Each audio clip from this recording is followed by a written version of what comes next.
नमस्कार। आप सभी का O level previous paper academy YouTube channel में स्वागत है। जैसा कि आप सभी का पेपर चल रहा है, तो आइए देखते हैं पेपर से रिलेटेड इम्पॉर्टेंट क्वेश्चन और कौन कौन से क्वेश्चन जो आए थे और कौन कौन से क्वेश्चन है जो आने की संभावना है।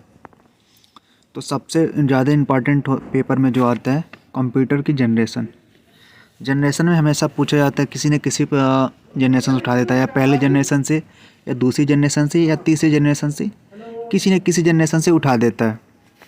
तो जनरेशन के बारे में हम देख लेते हैं। जनरेशन जैसे देख लेते हैं, जनरेशन पहली जनरेशन होती है 1942 से लेके 1955 तक। तो इसमें क्या था, हार्डवेयर, किस हार्डवेयर का यूज किया था? तो इसमें हार्डवेयर में वैक्यूम ट्यूब का यूज किया गया था। और जो सॉफ्टवेयर मशीन थी, इसमें कौन सा बाइनरी कोड था। हमने इसको क्या किया कि सारे एक अलग अलग कैटेगरी वाइज कर दिया, जैसे कौन सी जनरेशन थी, उसकी हार्डवेयर कौन सा यूज किया गया और कौन सा सॉफ्टवेयर, और साथ में यहाँ पे मेमोरी कौन सी लगी और उसमें कौन सी लैंग्वेज सपोर्ट करता था और कहाँ पे उसका उपयोग करता था और उसकी विशेषता क्या थी, और उस टाइम पे कौन कौन से कंप्यूटर बने और उसके दोष क्या, उनके प्रॉफिट थे उस टाइम पे, क्या उनसे कंप्यूटर जो थे उनसे लॉस होते थे। तो पहली प्रथम पीढ़ी में जो जनरेशन थी, तो वो 1942 से लेकर 1955 के समथिंग आया था। इसमें किस क्या प्रयोग किया था, वैक्यूम ट्यूब का। इसमें जो भाषा थी मशीनी भाषा, यानी बाइनरी भाषा का जो 0 और 1 होती है। और इसमें मेमोरी जो होता है पंच कार्ड का प्रयोग किया जाता है। कभी कभी पूछ लेता कि पंच कार्ड मेमोरी का किस में प्रयोग किया जाता था, तो इसका प्रयोग किया जाता है प्रथम पीढ़ी में, यानी फर्स्ट जनरेशन में। और इसकी जो भाषा थी निम्न स्तरीय भाषा थी, और इसका उपयोग कहाँ करता था, वैज्ञानिक और रक्षा के अनुप्रयोग में। और इसकी विशेषता क्या थी, विद्युत और यांत्रिकी मशीन की। और इसके कंप्यूटर कौन कौन से, यहाँ से क्वेश्चन जरूर आता है। तो IBM 650, ये ज़्यादा क्वेश्चन आता है यहाँ से, ये वाला क्वेश्चन ज़्यादा आता है। और कभी कभी AENIAC, इन दोनों में बच्चे काफ़ी कन्फ्यूज होते हैं, तो इन दोनों को आप ध्यान से पढ़ लीजिएगा एक बार। ये पूछ देगा कि ये कौन सा जो कंप्यूटर का नेम दे देगा और किस जनरेशन में ये कंप्यूटर बना था, और इसका पहले जनरेशन में जो बना था, इसका दोष क्या था कि ये काफ़ी, पहली बात तो बहुत बड़ा था, दूसरी बात क्या था, ये खर्चीला था, और तीसरी इसकी क्या थी, ऊर्जा जो थी उसमें काफ़ी अधिक लगती थी। अब देख लेते हैं सेकेंड जनरेशन पीढ़ी। सेकेंड जनरेशन पीढ़ी थी 1956 से लेकर 1964 के बीच में आया था। इसमें मेमोरी क्या यूज करती थी ट्रांजिस्टर यूज होती थी। और इसमें यहाँ पे आप देख सकते हैं, इसमें जो सॉफ्टवेयर देखिए, यहाँ से सॉफ्टवेयर ऑपरेटिंग सिस्टम का शुरुआत यहाँ से हो गया। अब यहाँ से ऑपरेटिंग सिस्टम आ गई। तो इसमें जो सेकेंड जनरेशन थी उसमें बैच ऑपरेटिंग सिस्टम का प्रयोग होता था। और इसमें मेमोरी जो थी, मेमोरी क्या थी, चुंबकीय मेमोरी मैग्नेटिक टेप, जो मैग्नेटिक टेप करके आती थी पहले मेमोरी, वो उस मेमोरी का यूज किया जाता था। और इसमें आप जानते होंगे असेंबली और उच्च स्तरीय भाषा, जिसमें कोबाल जैसी भाषा होती है, उस भाषा का प्रयोग किया जाता था। और इसका भी सेम प्रयोग किया जाता था कि वैज्ञानिक से रिलेटेड और व्यावसायिक उद्योग में किया जाता था। और इसकी देख लेते हैं विशेषता क्या थी। इसकी विशेषता ये थी कि मेमोरी और प्रोसेसिंग क्षमता में वृद्धि थी। इसकी मेमोरी और प्रोसेसिंग क्षमता में जो पहले जनरेशन के अकॉर्डिंग थी, उसके अकॉर्डिंग से ये फास्ट थी। अब इसमें कौन कौन से कंप्यूटर बने, ये यहाँ से क्वेश्चन जरूर आपसे आएगा। तो इसमें कौन कौन से बने थे, हनीवेल 400, IBM 7994, UNIBC और 11008 और CDC 1604। इसमें भी सेम ही प्रॉब्लम थी। ये पहली बात की जाहिर सी बात है, ये भी उतना तो बड़ा नहीं था पर उतना भी छोटा नहीं था, तो ये जाहिर सी बात है ये भी खर्चीला था। और इसमें भी कहीं ना कहीं जो इलेक्ट्रिसिटी थी काफ़ी मात्रा में यूज होती थी। अब देख लेते हैं तीसरा जो पीढ़ी थी उसमें क्या था। तो तीसरा पीढ़ी में आप कब से आई थी, 1965 से लेके 1975 में। यहाँ पे कभी कभी मैं ये टॉपिक मैंने आपको स्पेशली इसलिए बता रहा हूँ क्योंकि यहाँ से क्वेश्चन बनते हैं। अब तीसरी जनरेशन कब आई थी, 1965 से लेकर 1975 के समथिंग। इसमें किस चीज़ का प्रयोग किया गया, IC SSI MSI, यानी आप यहाँ से देख सकते हैं हार्डवेयर में यहाँ पे जो तीसरी पीढ़ी हार्डवेयर में किसका प्रयोग किया गया, आईसी। यहाँ पे आपका आईसी आ गया, तीसरी पीढ़ी में आपके जाके आईसी आया। सेकेंड पीढ़ी में ऑपरेटिंग सिस्टम आया, पहले वाले में ऑपरेटिंग सिस्टम नहीं था। इसमें जो ऑपरेटिंग सिस्टम कौन सा है, टाइम शेयरिंग और मल्टीपल प्रोग्रामिंग। जो ऑपरेटिंग सिस्टम था एक टाइम पे मल्टी टास्किंग ऑपरेटिंग सिस्टम, एक टाइम पे आप चाहेंगे तो ऑडियो भी चला सकते हैं, वीडियो भी चला सकते हैं। तीसरी जनरेशन थी। और इसकी मेमोरी जो थी चुंबकीय भंडारण यानी मैग्नेटिक टेप और डिस्क की क्षमता में वृद्धि, यानी सेम ही थी, पर मेमोरी में इसमें क्या थी, इसकी कैपेसिटी पहले अकॉर्डिंग जो कैपेसिटी थी उसके अकॉर्डिंग कैपेसिटी इसमें क्या गई थी, बढ़ा दी गई थी। और इसमें कौन कौन से भाषा आते थे, कोबाल आता है, पास्कल आता है, बेसिक आता है, ALGOL। तो ये सारी आपकी भाषा इसमें आती है। तो देखिए अब इसमें और इसमें अगर पूछेगा तो पास्कल किस किस किस पीढ़ी की भाषा है, तो आप बता देंगे तिथि। अब कोबाल पूछ देगा तो कोबाल में दोनों ऑप्शन रहेगा, द्वितीय में भी होता है, तिथि में भी यूज होता है। अब इसकी देखिए कहाँ यूज किया था, कंप्यूटर के व्यक्तिगत उपयोग में, यानी कंप्यूटर के इस लेवल पे, अब यहाँ पे जैसे तीसरी पीढ़ी है इस लेवल पे तैयार हो गया था कि आप इसका नॉर्मली प्रयोग भी कर सकते थे। और इसकी विशेषता क्या थी, हार्डवेयर की अलग अलग बिक्री हुई, कीवर्ड और मॉनिटर का प्रयोग, मतलब हार्डवेयर का अलग अलग प्रयोग होने लगा और कीवर्ड का भी प्रयोग होने लगा। और इसमें कौन कौन से बने थे, IBM और 360/370 और सीडेक 6600। और इसमें PDF 811। यहाँ से तो क्वेश्चन ज़्यादा नहीं आता है इस वाले में, थर्ड जनरेशन में। ये क्या होता है, अपेक्षाकृत काफ़ी तीव्र होता है, छोटा होता है, उपयोग में सस्ता होता है। लेकिन सेकेंड फर्स्ट और सेकेंड दो जनरेशन का अपेक्षा तीसरा होता है, छोटा होता है। देखिए अब धीरे धीरे क्या होगा ना, क्रम वाइज क्रम जैसे बढ़ेंगे जनरेशन ये छोटा होता जाएगा। अब देख लेते हैं चौथी जनरेशन। चौथी जनरेशन में हमारा किस चीज़ का प्रयोग किया गया था, तो यहाँ पे किया गया था माइक्रो प्रोसेसर, जिसको बोलते हैं VLSI। इसका फुल फॉर्म आप कमेंट कर दीजिएगा। वैसे मैं आगे इसका फुल फॉर्म बताऊंगा, पर यहाँ पे आप वीडियो देख रहे हैं तो आप कमेंट कर दीजिएगा, ताकि हमें पता चले कि आपको आता है कि नहीं आता है। और इसमें ग्राफिकल यूजर इंटरफेस GUI यानी इस सॉफ्टवेयर का प्रयोग किया। यहाँ पे देखिए यूनाइनेक्स आ गया, रियल टाइम, यानी अब ऑपरेटिंग सिस्टम है ग्राफिकल। अभी देखिए ग्राफिकल, अभी जब तक GUI, अभी तक देखिए 3 जनरेशन तक GUI का आता पता नहीं था। ऑपरेटिंग पहले सेकेंड में ऑपरेटिंग सिस्टम चला था, उसमें मल्टीपल आ गया ऑपरेटिंग सिस्टम, इसमें आ गया आपका ग्राफिकल GUI। अब इसमें मेमोरी, इसमें आ गया सेमी कंडक्टर मेमोरी। वहाँ पे दोनों में मेमोरी क्या थी, मैग्नेटिक थी। इसमें कैपेसिटी दूसरे वाले में अधिक थी, इसमें पहले वाले जो तीसरे वाले में थी अधिक थी और दूसरे वाले में कम थी। और इसमें देखिए लैंग्वेज, अब देखिए भाषा, देखिए अलग अलग भाषा, नई नई भाषा जो आएगी, C और C++ डाटाबेस। C और C++ किस जनरेशन में आई, चौथी जनरेशन में आई। और इसका प्रयोग आ गया कंप्यूटर के व्यावसायिक उत्पादन व्यक्ति में। अब इसका क्या है, कहीं ना कहीं अब इसका प्रयोग हम व्यावसायिक तरीके में कर रहे हैं। और इसका देखिए इसमें क्या चीज़ें विशेषता थी, एक साथ कई कार्य, इसमें क्या मल्टीपल काम कर सकते हैं। इसमें कौन कौन, एप्पल PC, कौन कौन से कंप्यूटर बना, एप्पल PC बना जो चौथे जनरेशन बना, DEC 10 जो बना चौथे में, IBM 4341 ये किस में बना, चौथे जनरेशन में। ये याद रखिएगा। यह भी क्या थी, अपेक्षाकृत जो बाकी जनरेशन थी उससे सस्ता था और तीव्र था और क्षमता इसकी अच्छी थी। अब देख लेते हैं पाँचवीं जो जनरेशन थी, जो 1990 से अब तक चली जा रही है। तो इसमें कौन सा आता है मेमोरी, देखिए इसमें क्या होता है, ULSI इसका प्रयोग होता है। तो यहाँ पे मैंने आपको बता दिया था शुरू में, एक बता देना। देखिए हार्डवेयर पहली वाली देखिए पीढ़ी में पढ़ रहा हूँ, दूसरी वाले में हार्डवेयर और तीसरे में सॉफ्टवेयर। तो इसमें जो आपका हार्डवेयर कौन सा यूज हो रहा है ये देख लीजिए। इसमें हार्डवेयर यूज कर रहा है VLSI और SLS, नोटबुक लैपटॉप की जैसे विकास इसमें हो गया। अब इसमें सॉफ्टवेयर में क्या है, अब क्या क्या यूज कर रहा है, इंटरनेट और मल्टीमीडिया सॉफ्टवेयर और मल्टीटास्किंग ऑपरेटिंग। इसमें अब क्या आ रहा है, यहाँ पे मल्टीटास्किंग ऑपरेटिंग सिस्टम यहाँ पे प्रयोग हो रहा है। मेमोरी में क्या यहाँ पे ऑप्टिकल डिस्क, वर्चुअल मेमोरी यहाँ पे यूज होने लगा।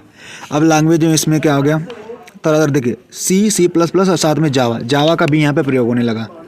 पाँचवीं जनरेशन में पूछ देता कभी कभी कि जावा का प्रयोग किस जनरेशन में शुरू हुआ, तो पाँचवीं जनरेशन में। और इसका प्रयोग इंटरनेट और सोशल मीडिया के द्वारा मनोरंजन के लिए, और इसका प्रयोग सबसे बेस्ट क्या विशेषता थी, प्लग और प्ले, यानी सबसे ज़्यादा बढ़िया बेटर तरीके से आप इसको प्ले कर सकते थे किसी वीडियो को भी। और इसमें क्या क्या बना देखिए, लैपटॉप जो भी बना था वो 5वीं जनरेशन में, IBM नोट भी 5वीं जनरेशन में, बुक अल्ट्रा बुक ये भी 5वीं जनरेशन में, पेंटिनम और PC सपोर्ट कंप्यूटर सारे जो बने हैं 5वीं जनरेशन में, ये याद रखिएगा आप। अब देख लेते हैं आगे। आगे मैंने बोला था कि इसके बारे में मैं बताऊंगा, यहाँ आप देख लीजिए। ये कुछ चीज़ें फुल फॉर्म होते हैं जो काफ़ी इंपॉर्टेंट होते हैं, बार बार आपके एग्जाम में आएंगे। तो ASCI ये बहुत ज़्यादा इंपॉर्टेंट था। इसका होता है American standard code for information interchange. दूसरा होता है basic beginners all purpose symbolic instruction code, यानी कंप्यूटर में प्रयुक्त होने वाला यह उच्च स्तरीय भाषा होती है। अब इसके नीचे क्या होता है बायोस, इसका फुल फॉर्म क्या होता है बेसिक इनपुट आउटपुट सिस्टम। तीसरा होता है बॉन्ड क्या होता है डेटा संचारण करने की गति को मापता है कि आपका डेटा की जो स्पीड है किस स्पीड चल रही है। तो एक बॉन्ड यहाँ ये इंपॉर्टेंट, आप इसको इंपॉर्टेंट, ये इंपॉर्टेंट है, एक बॉन्ड इक्वल टू 1 बीट प्रति सेकेंड होता है। अब देख लेते हैं ब्रॉडबैंड क्या होता है, इसकी क्या होती है, किस में नापा जाता है। तो ब्रॉडबैंड जो होता है 1 मिलियन बिट्स पर सेकेंड में मापा जाता है। ये पूछ सकता है आपसे। बग क्या होता है, ये क्वेश्चन बार बार पूछा जाता है, चाहे CCC हो, चाहे O लेवल हो, चाहे कोई भी अदर्स एग्जाम भी हो, एकदम फेवरेट क्वेश्चन होता है। तो बग क्या होता है कंप्यूटर में प्रोग्राम में आने वाली जो त्रुटियाँ होती हैं। अब देख लेते हैं बाइट क्या होता है। तो बाइट जो होता है 8 बीट का एक समूह एक अक्षर को निरूपित करता है, जिसे हम बोलते हैं बाइट। CD रोम बोल के क्या होता है, इसको क्या होता है फुल फॉर्म, तो इसको बोलते हैं compact disc read only memory, जिसकी क्षमता क्या होती है 650 मेगावाट।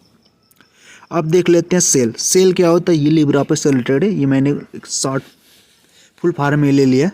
ये इसको क्या बोलते हैं स्प्रेडशीट प्रोग्राम में रो और कॉलम से बना हुआ भाग, यानी देखिए ये आपका रो हो गया, ये आपका कॉलम हो गया, दोनों को जो होता है ये बीच वाला जो होता है इसको सेल बोला जाता है, बीच वाला जो पार्ट होता है।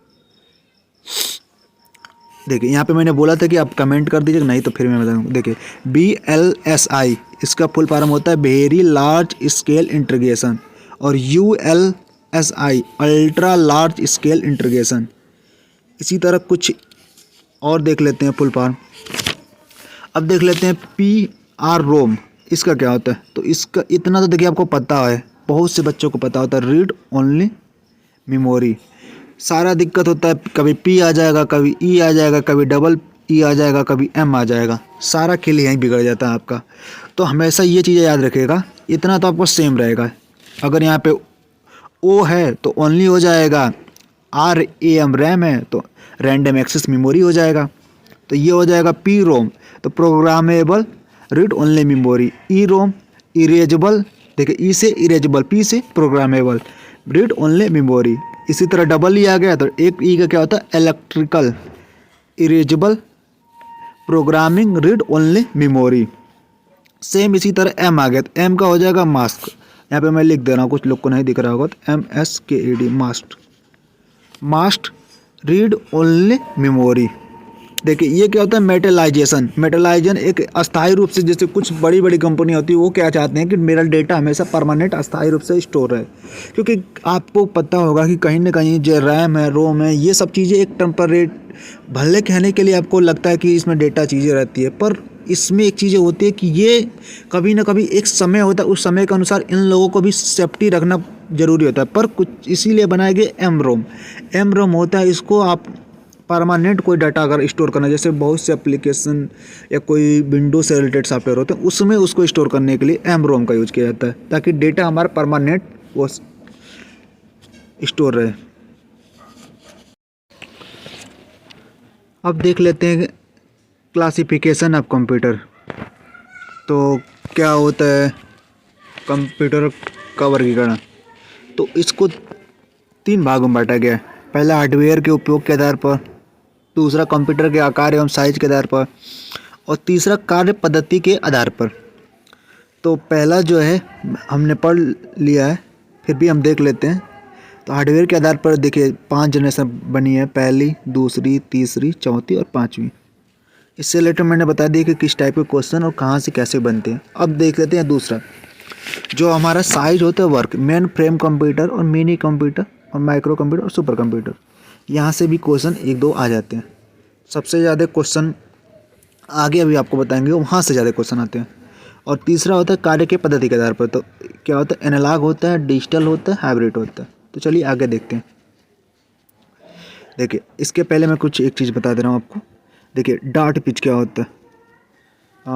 डार्ट पिच काफ़ी इंपॉर्टेंट किस लिए, क्योंकि मॉनिटर में जो दिखाई देने वाला, मैं कलर यहाँ से चेंज कर दे रहा हूँ आपसे ताकि आपको दिखे। जैसे मॉनिटर में दिखाई दे जाने वाला हर सूचना या छोटे चमकीले बिंदुओं से बने, जिसे डार्ट या पिक्सल कहते हैं। यानी अब ये कह सकते हैं कि जो पिक्सल होता है, जो आपका पिक्सल होता है, उसको कैसे नापते हैं। तो उसको नापा जाता है, इसे डार्ट या इंच में नापा जाता है, जिसे डीपीआई, डार्ट पर इंच कहा जाता है। यानी इसको क्या कहा जाता है, डीपीआई, डीपीआई में मापा जाता है, जिसे बोला जाता है डार्ट पर इंच। ये चीज़ें आप याद रखिएगा। अब चलते हैं आगे। ये देखिए हमने आपको बता दिया था, फिर भी एक बार कोशिश करते हैं कि आपको एक बस रैंडम एक हिसाब से क्विक रिवीजन जो होता है वो आपको देखिए। इसमें से ये चीज़ें आपको इम्पोर्टेंट है।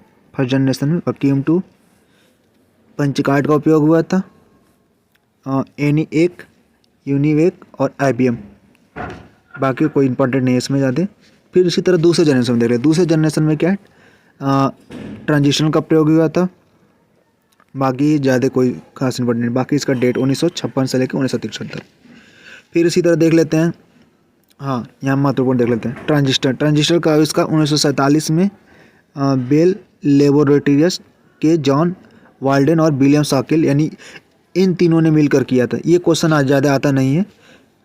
देखिए ये देखिए, आलू के चिप के आकार के होने के कारण इसे इंटीग्रेटेड सर्किट को चिप का नाम दिया गया।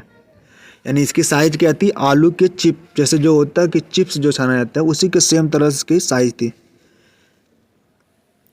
अब ये देखिए, कंप्यूटर के निर्माण उद्योग में अग्रणी होने के कारण भारत बेंगलुरु शहर का सिलिकॉन वैली के नाम से प्रसिद्ध है।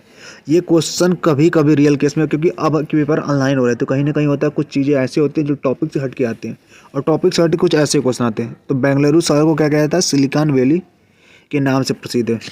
क्यों प्रसिद्ध है, क्योंकि वहाँ पर सबसे ज़्यादा कंप्यूटर से रिलेटेड सारे उद्योग, जितने सॉफ्टवेयर, सारे ज़्यादा कंपनियाँ वहीं मिलती है। इसी तरह तीसरी जनरेशन में क्या इंपॉर्टेंट था, तीसरी जनरेशन में सबसे पहले 1964 से लेकर 1971 का इसका समय था। और इसमें क्या सी आईसी का प्रयोग हुआ। और इसमें ये देखिए, इसमें उच्च स्तरीय भाषा में पास्कल और बेसिक, ये देख लिया, इन दोनों का यूज हुआ था। बाकी इसमें ऑपरेटिंग सिस्टम में टाइम शेयरिंग ऑपरेटिंग सिस्टम। इसके बाद इसी तरह चौथे वाले जो जनरेशन है उसमें क्या इंपॉर्टेंट है, पहली बात तो इंपॉर्टेंट आपका सन है 1971 से लेकर 1989। दूसरी बात है इसमें देखिए मैंने बताया था यहाँ पे वेरी लार्ज स्केल इंटीग्रेशन, ये आप याद रखिएगा। फिर उसके बाद देखिए माइक्रो प्रोसेसर का विकास जो है M.A. होप ने 1971 में किया था। इसके व्यक्तिगत कंप्यूटर, पर्सनल कंप्यूटर का विकास हुआ, जिसकी वजह से पर्सनल कंप्यूटर का विकास हुआ था। देखिए चुंबकीय डिस्क और टेप का स्थान जो होता है सेमीकंडक्टर मेमोरी ने ले लिया। यानी जब पहले क्या होता था कि जो सेकेंड जनरेशन थी हमारे वहाँ पे क्या था, चुंबकीय डिस्क और टेप का रिकॉर्ड होता था, तब धीरे धीरे हमारे क्या मेमोरी क्या आ रही, सेमीकंडक्टर के आ गई। और देखिए नेटवर्क में हमारा क्या क्या होगा, लैन और वैन। आपके यहाँ लैन और वैन का विकास हो गया। जब चौथी पीढ़ी आते हैं तो हमारे एक हिसाब से पूरी तरह से जो फिफ्थ जनरेशन का कहीं ना कहीं 2 से या 10% जो विकास बचा था, बाकी 100% विकास हो चुका था। अब देख लेते हैं फिफ्थ जनरेशन में देखिए पाँचवीं जनरेशन में क्या था। पाँचवीं जनरेशन में देख लीजिए कि यहाँ पे देखिए मैंने बताया था कि इसको याद रखिएगा, ULSI यानी अल्ट्रा लार्ज स्केल इंटीग्रेशन का विकास हो गया था। उसके बाद देखिए यहाँ पे ऑप्टिकल डिस्क, ऑप्टिक CD जैसे स्टोरेज करने के लिए ऑप्टिकल डिस्क CD का भी यहाँ प्रयोग होने लगा था। और उसके बाद यहाँ पे आता है मैग्नेटिक बबल मेमोरी का भी यहाँ पे प्रयोग में क्षमता जो थी, पहले मेमोरी जो क्षमता थी मैग्नेटिक वाली, उसको यहाँ पे जो यूज हुआ तो बढ़ा दिया गया। अब इससे रिलेटेड कुछ क्वेश्चन जो महत्वपूर्ण है, इसमें जो आईसी है, इंटीग्रेटेड सर्किट का जो विकास है 1958 से लेके 1958 में जैक किलबी ने किया था। ये इम्पोर्टेंट है थोड़ा सा, बाकी ये ज़्यादा इम्पोर्टेंट है, ये इम्पोर्टेंट है इसलिए इसमें मैंने लिया, क्योंकि विश्व का सबसे तेज़ कंप्यूटर IBM का ब्लू जीन है जो 778 मिलियन की गति ट्रिल से। और देखिए इससे ज़्यादा इम्पोर्टेंट ये है, भारत का जो सबसे तेज़ कंप्यूटर जो आपने जानते हैं कि सुपर कंप्यूटर होता है, कौन सा? एक का सुपर कंप्यूटर, कौन सा? एक का। आगे देख लेते हैं। अब देख लेते हैं बाइट्स क्यों हमने बता रहे हैं, क्योंकि इससे रिलेटेड क्वेश्चन आपसे कभी कभी पूछ जाता है कि 1 KB में कितने बाइट्स होते हैं, तो 1000 बाइट्स, 1 MB में 1000 KB, 1 GB में 1000 MB, 1 TB में 1024। देखिए इसका सबसे आसान देखिए यहाँ पे KB है, देखिए KB देखिए 1 KB, यहाँ पे 3 जीरो लग गया। MB देखिए KB, MB, GB, TB, ये एक क्रम है, इसी तरह क्रम चलता रहेगा। कुछ चीज़ें हैं थोड़ा सा हट के रहती है। देखिए जैसे KB पूछेगा तो यहाँ पे 1000 लग जाएगा, 1 MB 1000 KB, 1 GB 1000 MB, 1 TB, इसी तरह चीज़ें चलती रहती है।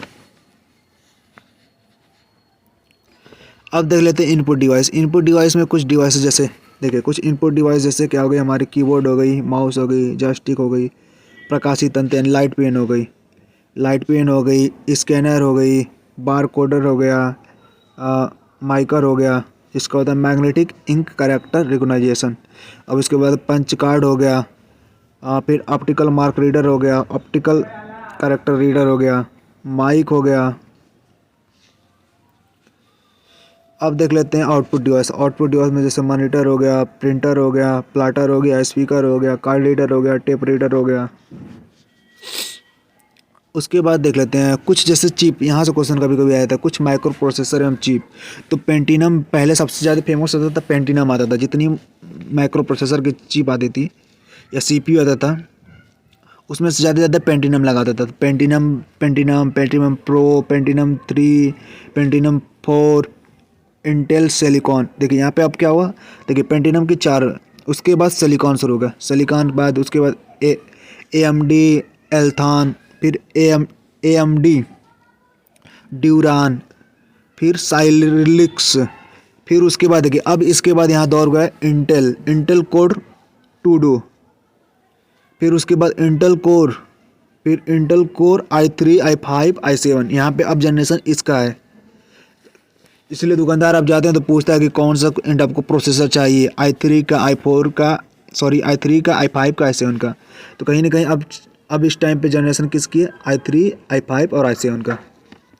ये वाले बहुत पुराने लैपटॉप मिलता है इंटेल कोर 2।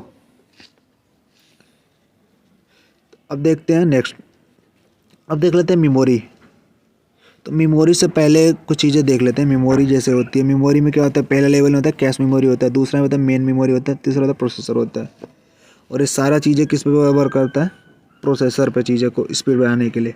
और एक होता है एक्सिलरी मेमोरी। इससे पहले कुछ चीज़ें ये देख लेते हैं कि इसमें रैम क्या होता है। तो रैम का सबको पता होगा कि रैंडम एक्सेस मेमोरी जो होती है आजकल, ये भी आप जानना ज़रूरी है। 16 MB, 32 MB, 64 MB और 128 MB और 512 और 100 GB इतनी क्षमता की उपलब्ध है। एक होता है इम्पॉर्टेंट यहाँ पे, इन रैंडम चिप्स को मदरबोर्ड पर बने सिम्स में लगाया जाता है। सिम्स का फुल फॉर्म कभी कोई पूछ देता है आपको, तो ये सिम्स का फुल फॉर्म आप यहाँ पे देख लीजिएगा। उसके बाद आता है देखिए प्राइमरी और सेकेंडरी दोनों में कंपेयर किया गया है। तो प्राइमरी जो होती है स्थान जिसका होता है कंप्यूटर के क्या होता है, भीतर होता है, और जो सेकेंडरी होता है, जाहिर सी बात है सेकेंड नंबर है तो कहीं ना कहीं वो बाहर ही होगी। और सेम इसी प्रकार टाइप में देख लेते हैं, तो जो प्राथमिक होती है यानी प्राइमरी होती है वो कहाँ होती है, वोलाटाइल होती है। वोलाटाइल मतलब कि अस्थायी होती है, और नॉन वोलाटाइल मतलब कि अस्थायी। और इसकी क्षमता क्या होती है, जो प्राथमिक होती है उसकी क्षमता होती है सीमित होती है, और जो सेकेंडरी होती है उसकी क्षमता होती है असीमित होती है। और इसकी गति क्या होती है, प्राइमरी की काफ़ी फास्ट होती है, पर सेकेंडरी की सेम क्या होती है, इसकी क्या होती है, धीरे होती है। और इसका समय जो होता है कम समय होता है, यानी जो भी फाइल को एग्जीक्यूट करता है तो इसमें क्या होता है, काफ़ी स्लो होता है, नैनो सेकंड में होता है, पर इसमें क्या होता है, मिली सेकंड में। तो ये आपको जानना ज़रूरी है। यहाँ पे मेरा बताने का पर्पज़ ये था कि वोलाटाइल और नॉन वोलाटाइल में काफ़ी लोग अंतर होता है, काफ़ी लोग को अंतर पता नहीं चलता है। वोलाटाइल मतलब कि अस्थायी, यानी जिसमें फाइलें कोई भी अस्थायी रूप से, जैसे वोल्टेज खत्म हो गया सारी फाइलें इरेज हो जाती है, उसको सेव करना जरूरी होता है। और नॉन वोलेटाइल, वोल्टेज चला गया कुछ भी दिक्कत हो पर वो परमानेंट फिक्स रहेगी। अब रोम का क्या होता है, दो टाइप होते हैं, डायनेमिक होता है, एक स्टैटिक होता है। डायनेमिक स्टैटिक, डायनेमिक होता है, डायनेमिक में पावर सप्लाई रहने के बावजूद भी बहुत कम समय के लिए डाटा संग्रहित होता है, इसलिए इसे बार बार रिफ्रेश करना पड़ता है और कम पावर की ज़रूरत पड़ती है, और ये रिफ्रेश भी सस्ता होता है। स्टैटिक क्या होती है, ये अस्थायी होता है और इसमें डाटा रखने के लिए रीजनरेटेड की ज़रूरत नहीं पड़ती और पावर सप्लाई रहने तक इसमें डाटा रहता है। इससे ज़्यादा पावर की खपत होती है और ज़्यादा जटिल जगह होती है। स्टैटिक रैम में 85 से 90 ns समय की ज़रूरत होती है, यानी नैनो सेकेंड की ज़रूरत होती है, और ये डायनेमिक रैम 150 से 200 नैनो सेकेंड समय की ज़रूरत होती है। अब देख लेते हैं रोम। रोम क्या होता है, रीड ओनली मेमोरी, एक नॉन वोलेटाइल मेमोरी होती है जिसमें डेटा संग्रहित एवं सूचना स्वयं नष्ट हो जा नहीं हो स्वयं नष्ट होती है तथा उन्हें बदला भी नहीं जा सकता है, तथा राह में सूचना के समय भर दी जाती है। कंप्यूटर में इन्हें सेव करके रखा जाता है। देखिए रोम, इसका क्या होता है, रीड ओनली मेमोरी। आप देख लेते हैं मेमोरी। मेमोरी को देखो कैसे डिवाइड किया गया, ये जान लेता है। यहाँ से क्वेश्चन कभी कभी पूछ जाता है कि देखिए मेमोरी पहले प्राइमरी और दूसरा सेकेंडरी। सेकेंडरी में देखिए, सेकेंडरी में क्या चीज़ें किया गया है, सेमी रैंडम एक्सेस और सीरियल एक्सेस। सेमी रैंडम में डिस्क किया गया और इसमें मैग्नेटिक टेप। और जो स्टोरेज मेमोरी है इसमें भी दो पार्ट होते हैं, एक होता है सेकेंडरी, एक होता है बैकअप। अब यहाँ देख लेते हैं प्राइमरी मेमोरी। प्राइमरी मेमोरी में रीड और राइट मेमोरी, और दूसरा इसमें क्या होता है, रीड ओनली मेमोरी। और सेम रीड राइट मेमोरी में जो होता है स्टैटिक होता है और दूसरा होता है डायनेमिक। उसके बाद देख लेते हैं रीड ओनली मेमोरी में क्या होता है, एक होता है इरेजेबल मेमोरी और एक होता है परमानेंट मेमोरी। यानी ये चीज़ें जो रोम होता है उसमें दो टाइप की मेमोरी होती है, एक इरेज मेमोरी यानी जिसे डिलीट कर सकते हैं, मेमोरी डिलीट हो या कर सकते हैं, जिसे परमानेंट यानी कि उसको डिलीट नहीं कर सकते हैं। इरेजेबल मेमोरी में भी इसके भी टाइप होते हैं, इसके टाइप होते हैं ई पी रोम, और इसके होते हैं mask P Rome and P ROM. यानी हमने बताया था अभी इसके पहले कि इसमें कोई भी अगर डाटा आपको परमानेंट रखना है मेमोरी में तो इसका उपयोग किया जाता है, एम रोम का। आइए देखते हैं नेक्स्ट। देखिए यहाँ पे देख सकते हैं, देखिए कैसे स्पीड सारा बताया गया। देखिए यहाँ पे जैसे ये ऊपर से नीचे जैसे दिखाया गया कि ये स्पीड क्या कर रहा है, इंक्रीज हो रहा है, यानी मैग्नेटिक टेप स्लो है, सबसे स्लो है, फिर उसके बाद हार्ड डिस्क उससे फास्ट है, फिर उससे फास्ट क्या है, मेन मेमोरी रैम है, उसके फास्ट है कैश मेमोरी, रजिस्टर जो है सबसे फास्ट है। अब इसके बाद साइज देखिए, साइज जैसे इसकी रजिस्टर जो है, देखिए यहाँ पे ऐसे देखेंगे साइज, तो इंक्रीज इन कैपेसिटी, तो इनकी जो क्षमता है, देखिए रजिस्टर जो है काफ़ी छोटा है। कैश मेमोरी जैसे जैसे ये नीचे जा रहा है तैसे तैसे बढ़ता जा रहा है, तो तुरंत ये जैसे जैसे नीचे जाएगा बढ़ता जाएगा। यानी सबसे बड़ी जो होती है मैग्नेटिक टेप होता है, जिसे सेकेंडरी मेमोरी भी कहते हैं। और ये सारे चीज़ें आपको रजिस्टर्ड हो गया, चाहे कैश मेमोरी होगा चाहे रैम, ये सारे आपका प्राइमरी मेमोरी होता है। तो ये आपको ध्यान रखना चाहिए, क्योंकि इससे 2-3 क्वेश्चन ऐसे इनडायरेक्टली बन जाते हैं कि कौन सी जिसकी शायद इंक्रीज जो शायद कैपेसिटी होती है, क्षमता होती है जो सबसे अधिक होती है, तो मैग्नेटिक टेप की होती है। और इंक्रीज स्पीड, यानी स्पीड की बात करें तो यहाँ पे सबसे ऊपर क्या आएगा, रजिस्टर आ जाएगा आपका, सबसे नीचे आ जाएगा मैग्नेटिक टेप। अब देख लेते हैं जो मैंने आपको बताया था कि पी रोम, तो इसका फुल फॉर्म क्या होता है, प्रोग्रामेबल रीड ओनली मेमोरी। और यह एक विशेष प्रकार का रोम है जिससे एक विशेष प्रक्रिया के उपयोगकर्ता के अनुकूल डाटा को उपयोग किया जाता है। एक बार प्रयोग करने के जाने के बाद यह समान रूप से रोम की तरह ही व्यवहार करता है। अब इसी तरह है ई पी रोम। इसका फुल फॉर्म क्या होता है? Erasable programmable read only memory.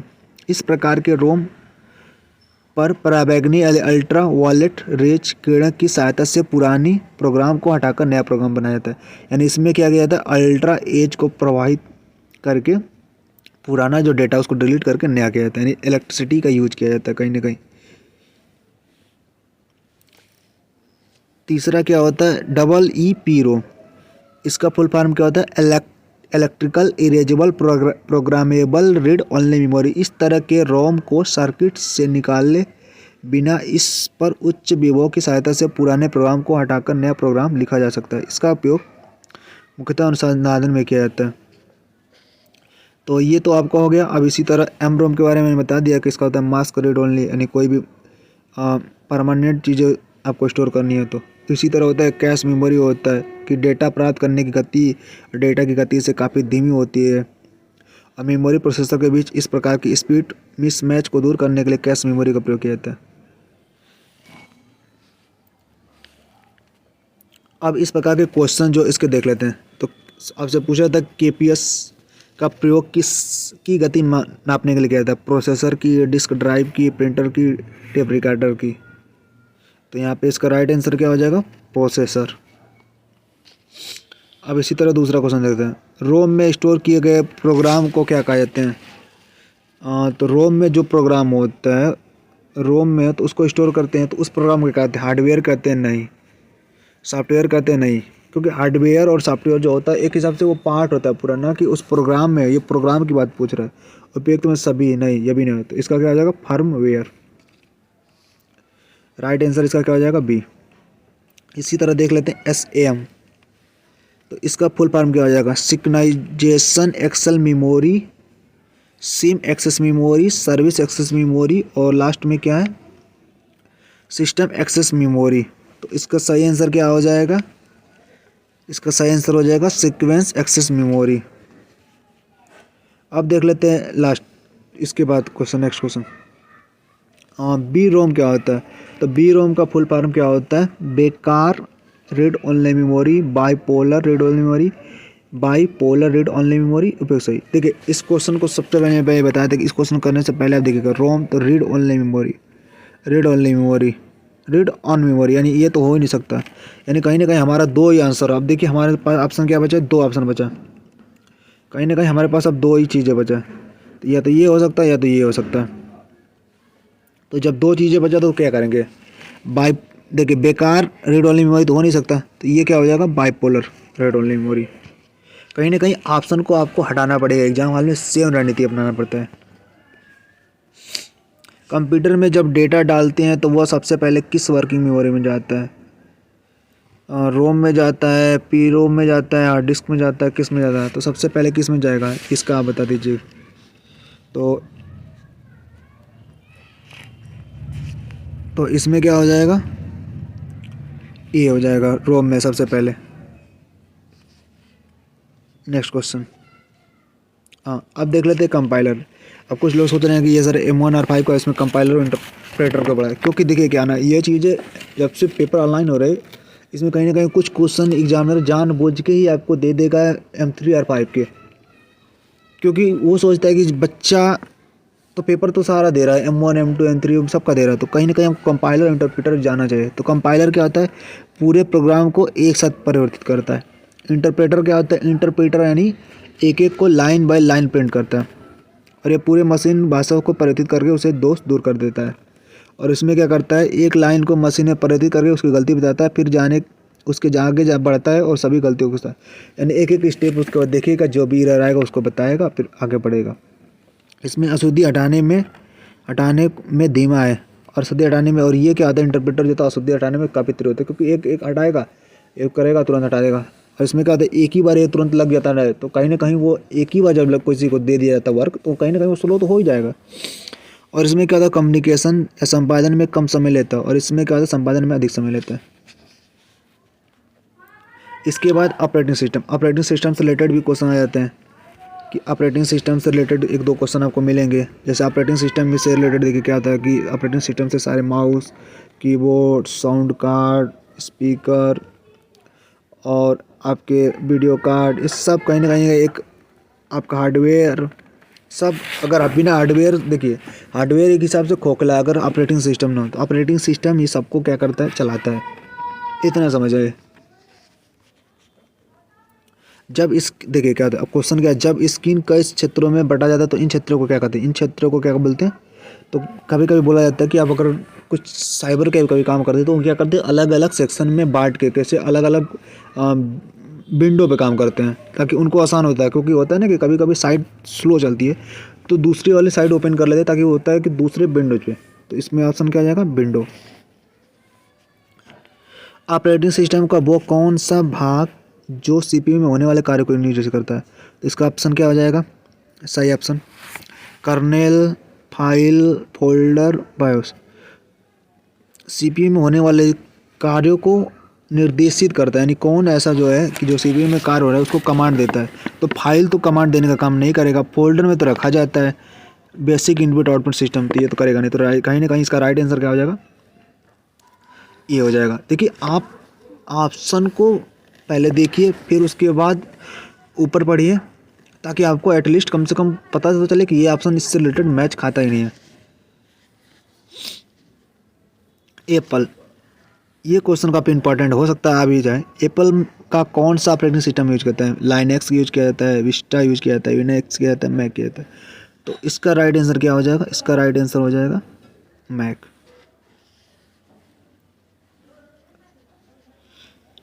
अब यहाँ पे आता है यूनिनेक्स। यूनिनेक्स का फुल फॉर्म क्या होता है। तो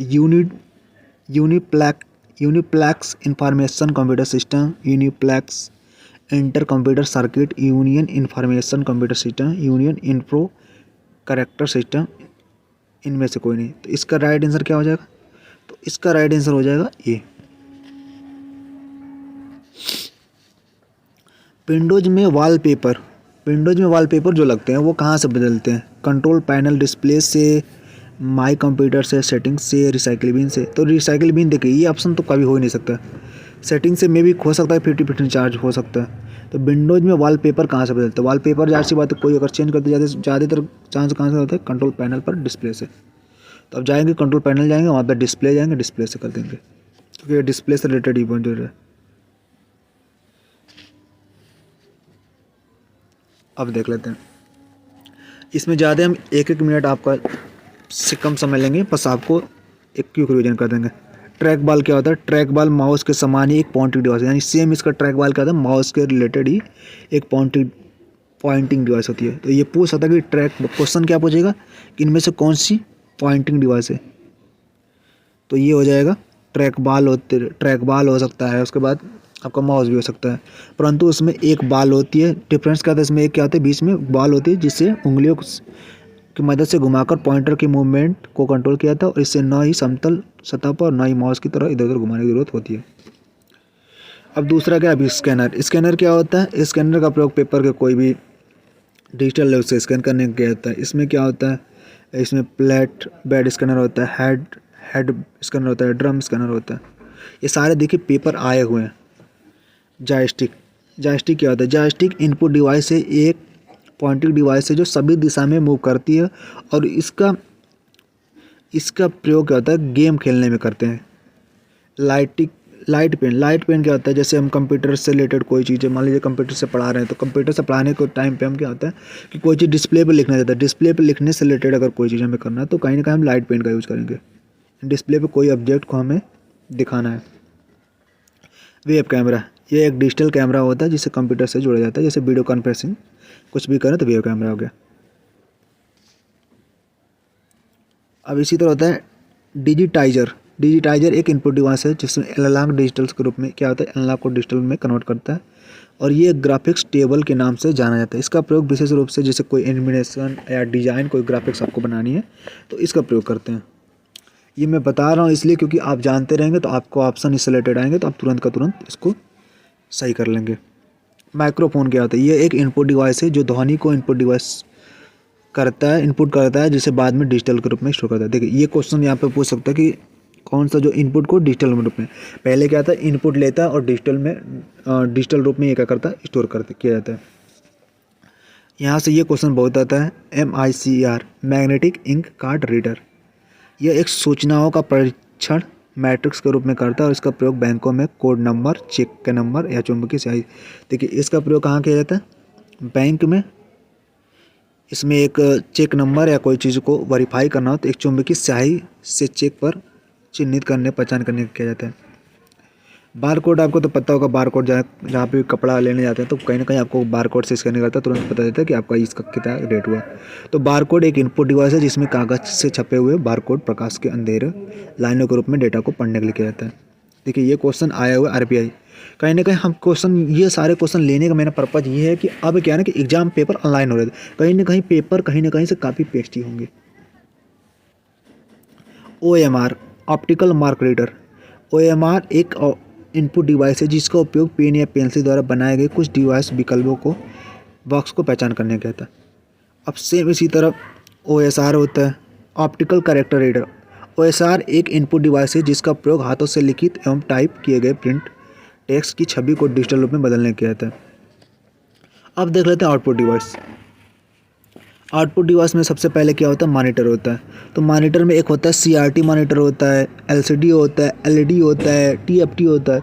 तो आपको ये चीज़ तो पता होना चाहिए, क्योंकि कभी कभी होता है ना कि आप क्या दे देगा, आपको TFT दे देगा। TFT कौन सी डिवाइस है, इनपुट डिवाइस आउटपुट डिवाइस।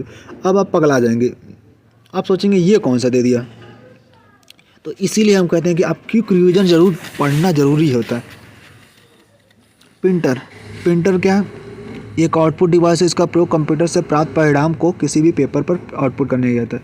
इसमें दो होता है, इम्पैक्ट होता है और नॉन इम्पैक्ट होता है। इम्पैक्ट और नॉन इम्पैक्ट। इम्पैक्ट जिस पे होता है कि कोई भी अगर आप पेपर से प्रिंट करते हैं तो उसमें दूसरे क्या होता है छाप पड़ जाती है, कुछ ऐसे प्रिंट होता है जहाँ पे आपको छाप पड़ जाता है। दूसरा होता है नॉन इम्पैक्ट, यानी प्रिंट करने में पेज पर कोई छाप नहीं पड़ती है। जैसे आप देखेंगे कुछ ऐसे पेज होते हैं जैसे जो जहाँ पे जजमेंट दिया जाता है उस पेपर पे कभी आप देखेंगे तो कभी पेपर पीछे कभी छाप नहीं आती है, और कुछ पेपर ऐसे देखेंगे जिसका होता है कि वहाँ पे छाप आपको पीछे पड़ती है। इसके बारे में मैं आपको आगे इसी वीडियो में आपको बताऊंगा और अच्छे से। प्लाटर भी क्या है, एक आउटपुट डिवाइस है जिसका उपयोग बड़ी ड्राइंग अगर कोई चित्र करना हो, जैसे बैनर और कोई बनाना, तो इसका क्या किया जाता है प्लाटर का प्रयोग। स्पीकर भी क्या है, एक आउटपुट डिवाइस है। प्रोजेक्टर भी क्या है, एक आउटपुट डिवाइस है जिसकी बड़ी स्क्रीन या दीवार जैसी बड़ी सतह पे कोई भी वीडियो शो करना हो।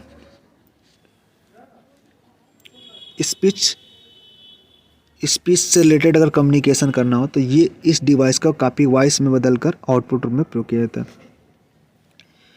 देखिए ये CRT मॉनिटर यहाँ पे दिया है। CRT मॉनिटर का पूरा इसका फुल फॉर्म क्या होता है, कैथोड रे ट्यूब मॉनिटर होता है। इसमें कैथोड किरणें ट्यूब का प्रयोग करके जो इलेक्ट्रॉन गन के माध्यम से इलेक्ट्रॉन बीम को फास्फोरेट सतह पर परिवर्तित डिस्प्ले छवि प्राप्त करता है, और मॉनिटर में लाल, हरे और नीले रंग का फास्फोरस डाट्स होते हैं। इसी तरह LCD होता है। LCD का फुल फॉर्म बस याद रखना चाहिए, लिक्विड क्रिस्टल डिस्प्ले। इसी तरह LED होता है, लाइट इमिटिंग डायोड। सेम इसी तरह होता है TFT होता है। TFT मॉनिटर क्या होता है, इसका होता है थिन फिल्म ट्रांजिस्टर के नाम से जाना जाता है। यह LCD का एक प्रकार है और ये LCD का एडवांस वर्जन है।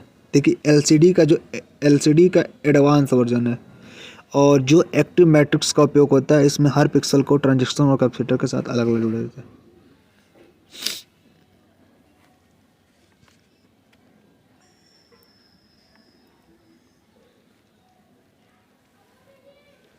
अब इसी तरह देख लेते हैं डाट मैट्रिक्स से पहले इम्पैक्ट प्रिंटर देख लेते हैं। इम्पैक्ट प्रिंटर ये एक प्रिंटर टाइपराइटर की तरह कार्य करता है, और ये कागज़ के रिबन और कैरेक्टर को तीनों पर एक साथ चोट करता है और डेटा प्रिंट करता है, और यह अधिक आवाज़ भी करता है। इसी तरह देख लेते हैं डाट मैट्रिक्स क्या होता है, यह इम्पैक्ट प्रिंटर का एक कैरेक्टर प्रिंटर है। इसमें पिनों की एक पंक्ति होती है और प्रत्येक पिन को रिबन और कागज़ पर स्पर्श से एक डाट छपता है। इस प्रिंटर में एक सीट न लगाकर निरस्त पेपर रोल लगाया जाता है, जैसे टिकट का मशीन। जैसे डाट मैट्रिक्स वाला प्रिंटर का प्रयोग कहाँ होता है, ये क्वेश्चन पूछेगा। तो रेलवे से, जैसे रेलवे हो गया, एटीएम में लगा प्रिंटर, ये सब कुछ है डॉट मैट्रिक्स प्रिंटर।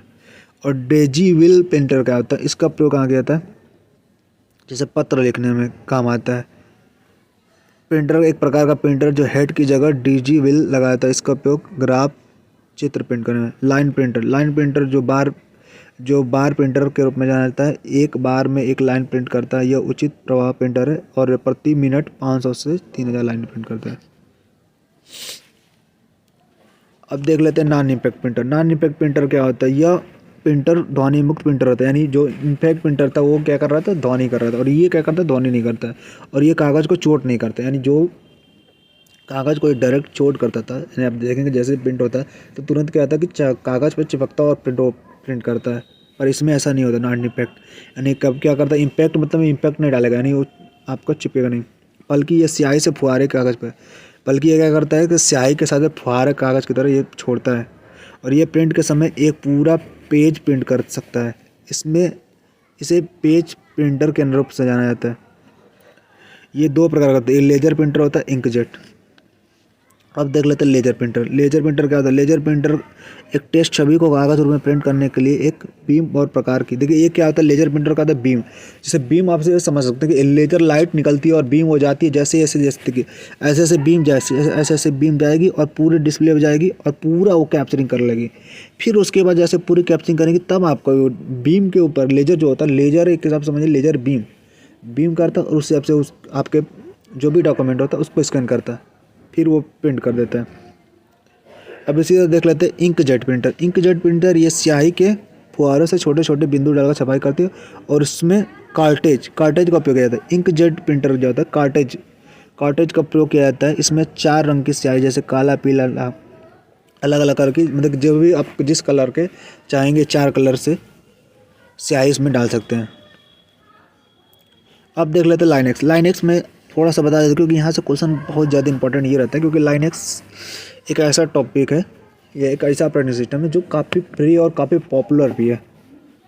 अगर विंडोज़ के बाद कोई सॉफ्टवेयर कोई विंडोज़ पॉपुलर है तो वो है लाइनेक्स। लाइनेक्स एक ओपन सोर्स ऑपरेटिंग सिस्टम है। ओपन सोर्स यानी इसका मतलब होता है कि आप इसको फ्री में चाहे तो आप इसको यूज कर सकते हैं, क्योंकि इनका सोर्स कोड होता है, फ्री होता है और ये उपयोग करने में के लिए निःशुल्क होता है। लाइनेक्स ऑपरेटिंग सिस्टम कब आया गया था, 17 सितंबर 1991 में,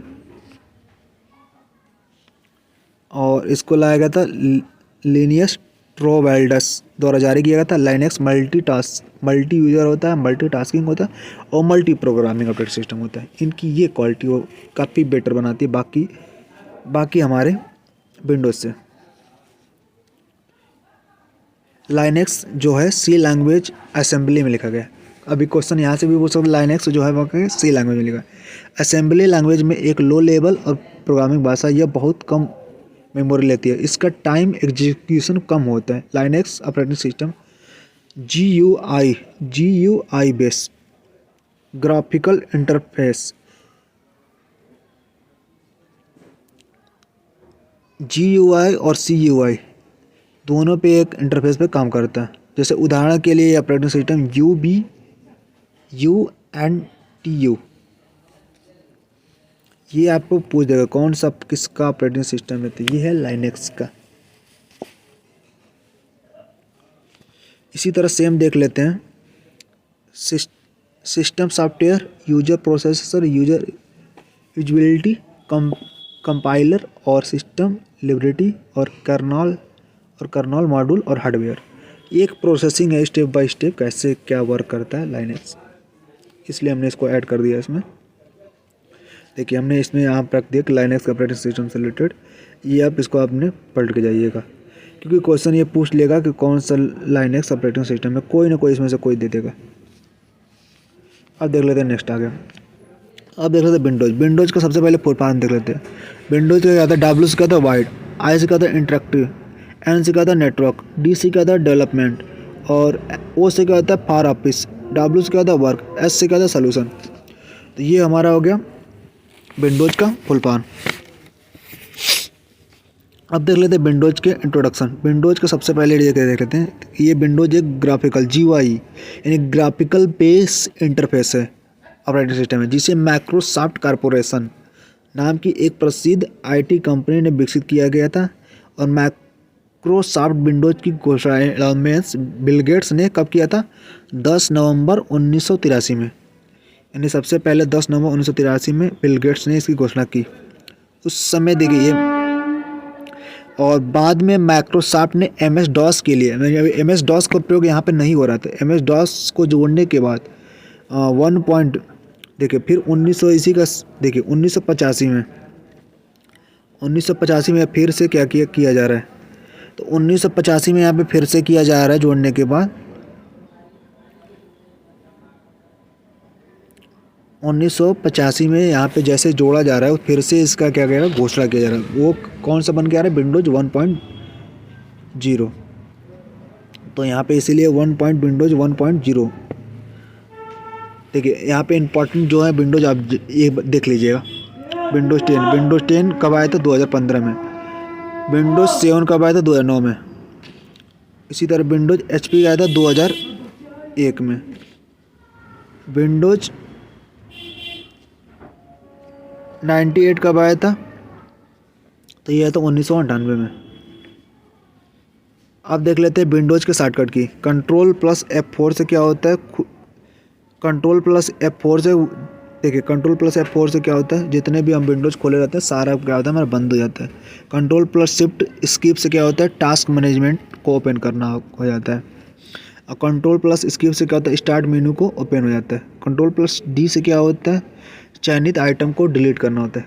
Shift+Delete से क्या होता है? चयनित आइटम को डिलीट करना। इसमें आइटम रिसाइकिल बिन में नहीं जाते हैं। Ctrl+J इसमें क्या होता है? तो पहले जैसा इसमें क्या होता है? जो भी हम कोई डिलीट करते हैं उसमें क्या कर सकते हैं? उससे अंडू कर सकते हैं, यानी उसे वापस ला सकते हैं। Ctrl+Y से क्या होता है? बदलाव किए गए आइटम को लाना या रीडू, यानी लाना या वापस करना, जो भी करना कर सकते हैं। Ctrl+Alt+D क्या होता है? तो कंप्यूटर को पुनः प्रारंभ यानी रीस्टार्ट करना है तो Ctrl+Alt+Del कर दीजिए।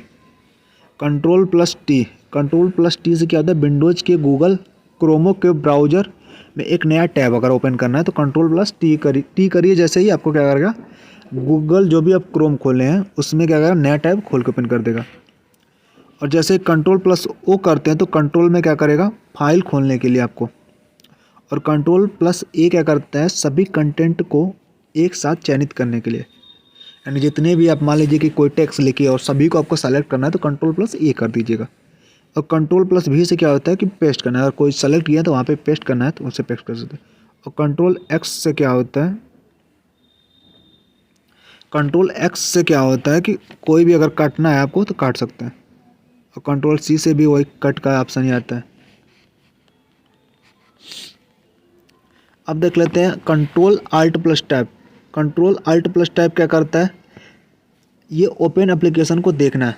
कोई भी देखिए इसमें Ctrl+Alt+Tab जितना एप्लीकेशन, सपोज करिए कि 2 3 4 विंडो खोल के किए तो Ctrl+Alt+Tab करिए तो आप दूसरे टैब में चाहेंगे तो देख के आप मूव कर सकते हैं, यानी दूसरा एप्लीकेशन देख सकते हैं। Ctrl+P क्या होता है? तो प्रिंट करना या प्रिंट कमांड देना। Ctrl+K क्या होता है? किसी इंसर्ट हाइपर लिंक बॉक्स पर प्रदर्शित करने के लिए। Ctrl+L क्या होता है? ब्राउज़र में एड्रेस बार को सेलेक्ट करने के लिए MS DOS में लाइन। Ctrl+H क्या होता है? Ctrl+H क्या होता है? Note pad, MS word file अगर रिप्लेस करना है तो Ctrl+H कर दीजिए। सेम इसी तरह देख लीजिए Ctrl+Shift+Escape यानी ओपन टास्क मैनेजमेंट। इसी तरह आपको आता है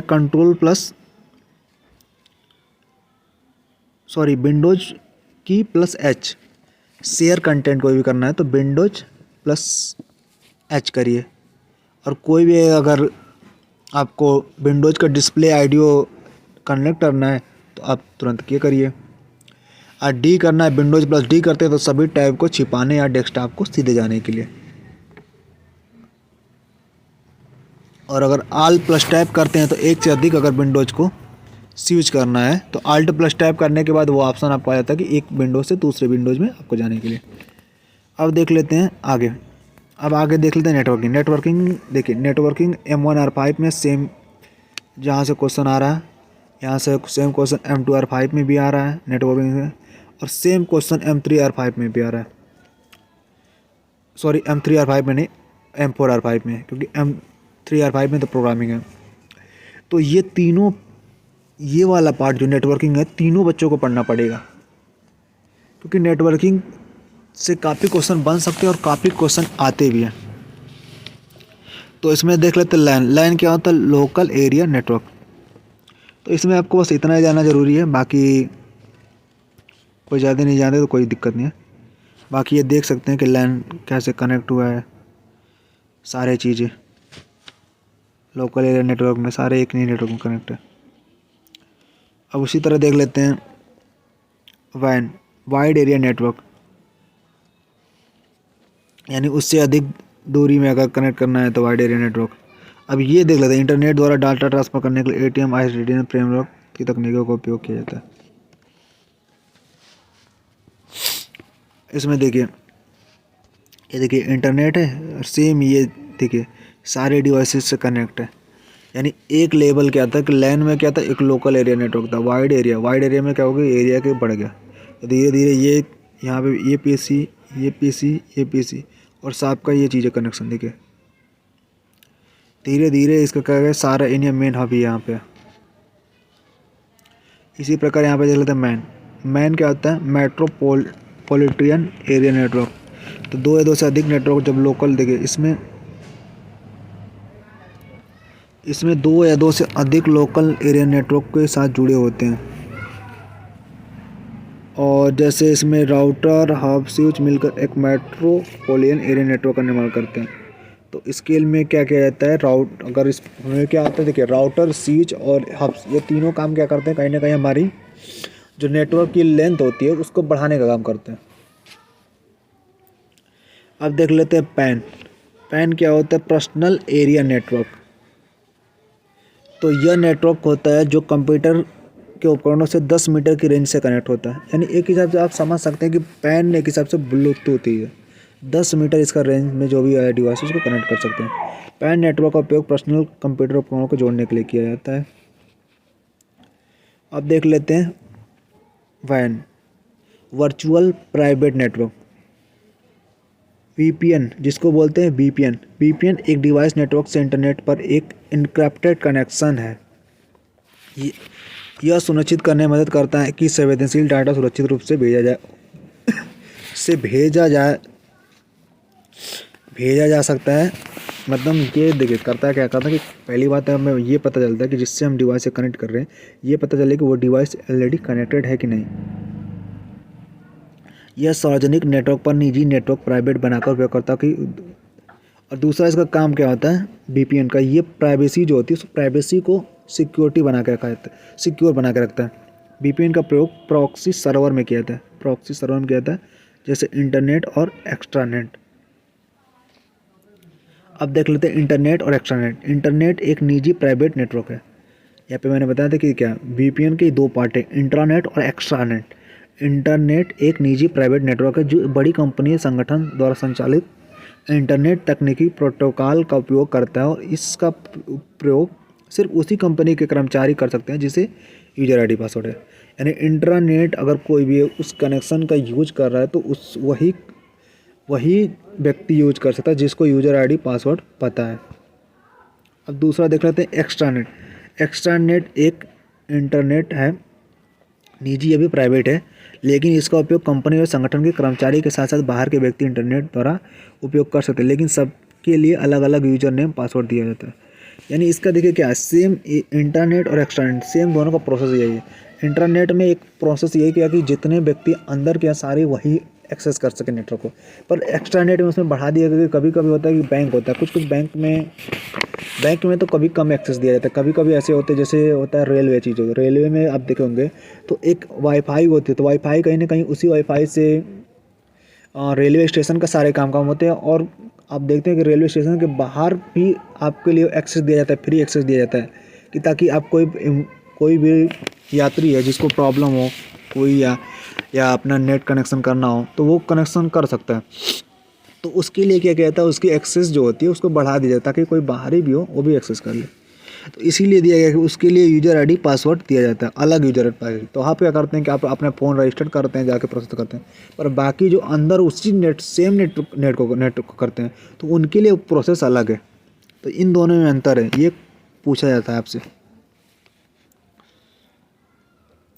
अब देख लेते हैं नेटवर्क टोपोलॉजी। नेटवर्क टोपोलॉजी क्या होता है? नेटवर्क टोपोलॉजी होता है नेटवर्क में जो भी कनेक्शन जोड़ा जाता है, अलग अलग टाइप के कनेक्शन होते हैं। तो सबसे पहले देख लेते हैं कनेक्शन। देख ले टोपोलॉजी का, टोपोलॉजी में नेटवर्क कंप्यूटर को जोड़ने का कार्य करते हैं, यानी कई नेटवर्क को जोड़ने का जो काम होता है उसी को टोपोलॉजी करते हैं। जिससे पहला होता है बस टोपोलॉजी। बस टोपोलॉजी के नाम के अकॉर्डिंग ही इसका काम भी होता है, बस टोपोलॉजी होता है। बस टोपोलॉजी में नोड्स एक लंबे बस के माध्यम से जुड़े होते हैं और इसमें प्रयोग ब्रांड कास्टिंग के रूप में इसकी कीमत बहुत कम होती है और ये लैन में प्रयोग किया जाता है। बस टोपोलॉजी तुरंत केबल पर निर्भर करता है, केबल से प्रभावित होने पर नेटवर्क। यानी देखिए जैसे बस होता है तो बस किस पर डिपेंड करता है? डिपेंड करता है ड्राइवर पे। अगर बस का ड्राइवर ही अगर कोई प्रॉब्लम हो गई तो कहीं ना कहीं वो नहीं चल पाएगा। तो देखिए सेम ये बस के ड्राइवर की तरह ये सीधे जाएगा सीधे जाएगा। अब केबल ही है, अगर ये केबल को थोड़ा भी डैमेज होगा तो सारा एक कनेक्शन डिस्कनेक्ट हो जाएगा। तो बाकी इसके यही देखिए, इसकी प्रॉफिट है कि कम होता है, इसका छोटे नेटवर्क में प्रयोग किया जाता है और इसका हानि यही होता है कि लंबाई सीमित होती है। अब सेम दूसरा आप पूछा जाता है आपका स्टार टोपोलॉजी। स्टार जो टोपोलॉजी होता है ये एक सेंट्रल कोऑर्डिनेट डिवाइस होता है। देखिए यहाँ पे स्टार बनाया गया है, देखिए ये स्टार टोपोलॉजी देखिए बनाया गया है, सारा एक देखिए इससे जुड़ा हुआ है। तो इसमें क्या खासियत होती है? जुड़े होते हैं इसमें सेंट्रल कोऑर्डिनेट, सेंट्रल में क्या होता है कंट्रोलिंग डिवाइस के रूप में जोड़ा जाता है। जिससे सेंट्रल में किसको जोड़ा जाता है? या तो हब को जोड़ देंगे या स्विच को जोड़ देंगे या राउटर को जोड़ देंगे। यह टोपोलॉजी बस रिंग की तुलना में अधिक क्या होती है? महंगी होती है। जाहिर सी बात है इसमें अगर आप हब स्विच और राउटर अगर ऐड करेंगे तो कहीं ना कहीं ये महंगी हो जाएगी। और हम नेटवर्क के दोबारा किसी भी नोड में सिंगल या सभी नोड्स के दोबारा ब्रॉडकास्ट करते हैं। तो ये हो गया हमारा स्टार टोपोलॉजी। यहाँ पे देख सकते हैं, यहाँ पे हब जुड़ा है, यहाँ पे चाहे राउटर जोड़ दे कोई चीज़ जोड़ दे। इसके देखिए इसके लॉस देख लेते हैं और इसका तो प्रॉफिट तो आसान है क्योंकि हब जाहिर सी बात जोड़ेंगे तो अपग्रेड करने की सिस्टम आसान हो जाएगा क्योंकि नेटवर्क की स्पीड बढ़ जाएगी। इसके देखिए इसका नुकसान क्या है? कहीं ना इसके सेटअप में लागत अधिक होती है और हब में कभी सभी नोड होते हैं तथा हब के ख़राब होने का चांस बना रहता है। मेश टोपोलॉजी, ये टोपोलॉजी में सब प्रत्येक नोड और सभी नोड से जुड़े होते हैं। यानी इसमें देखिए क्या होता है, सब देखिए आप यहाँ देख सकते हैं कि सारा एक नोड है, ये नोड इससे जुड़ा है, ये इसका नोड इससे जुड़ा है, यानी एक दूसरे से क्या सब नोड जुड़े होते हैं। ये सबसे महंगी टोपोलॉजी होती है। यानी आपसे पूछ देगा सबसे महंगी टोपोलॉजी। देखिए हमारे पढ़ाने का पर्पज यही था, बाकी मैं क्या नहीं इसमें से एमसीक्यू या जब कुछ भी कह दूँगा तो कोई मतलब नहीं निकलेगा। आप चीज़ें समझेंगे तो आपको अच्छा होगा, आप तुरंत जाके वहाँ से क्वेश्चन सेम टू सेम अगर नहीं मिले तो अभी आप कर लेंगे। ये क्या होती है? सबसे महंगी टोपोलॉजी देता है। बस और स्टार दोनों टोपोलॉजी का मिश्रण होता है, यानी इसमें बस और स्टार दोनों का क्या होता है? मिश्रण होता है। मैश टोपोलॉजी में किसी डिवाइस के फेल होने के कारण एक नोड प्रभावित होता है और पूरे नेटवर्क में पर इसका कोई प्रॉब्लम, यानी अगर कोई फेल भी होगा तो इसमें क्या होता है कि एक प्रॉब्लम होती है, एक टाइप का। अगर कोई एक फेल हो गया, ये वाला फेल हो गया तो इस साइड की प्रॉब्लम हो जाएगी, बाकी ये चीज़ें चलती रहेगी। अब इसी तरह देख लेते हैं, देखिए मेश टोपोलॉजी में ये क्वेश्चन बहुत पूछता है, मेश टोपोलॉजी से रिलेटेड पूछता है कि अगर कनेक्शन का जैसे सपोज कर दे दिया आपका कि टोटल नोड कितने हैं, नोड की संख्या 5 दे दिया, तो आपको बताना होगा कि कितना कनेक्शन। तो इसका 5 हो जाएगा और 5 - 1 और बाई 2 तो कितना हो जाएगा? ये हो जाएगा आपका 5 और 5 × 4 बाई 2 यानी 20 का यानी 10, यानी टोटल 10 कंप्यूटर में।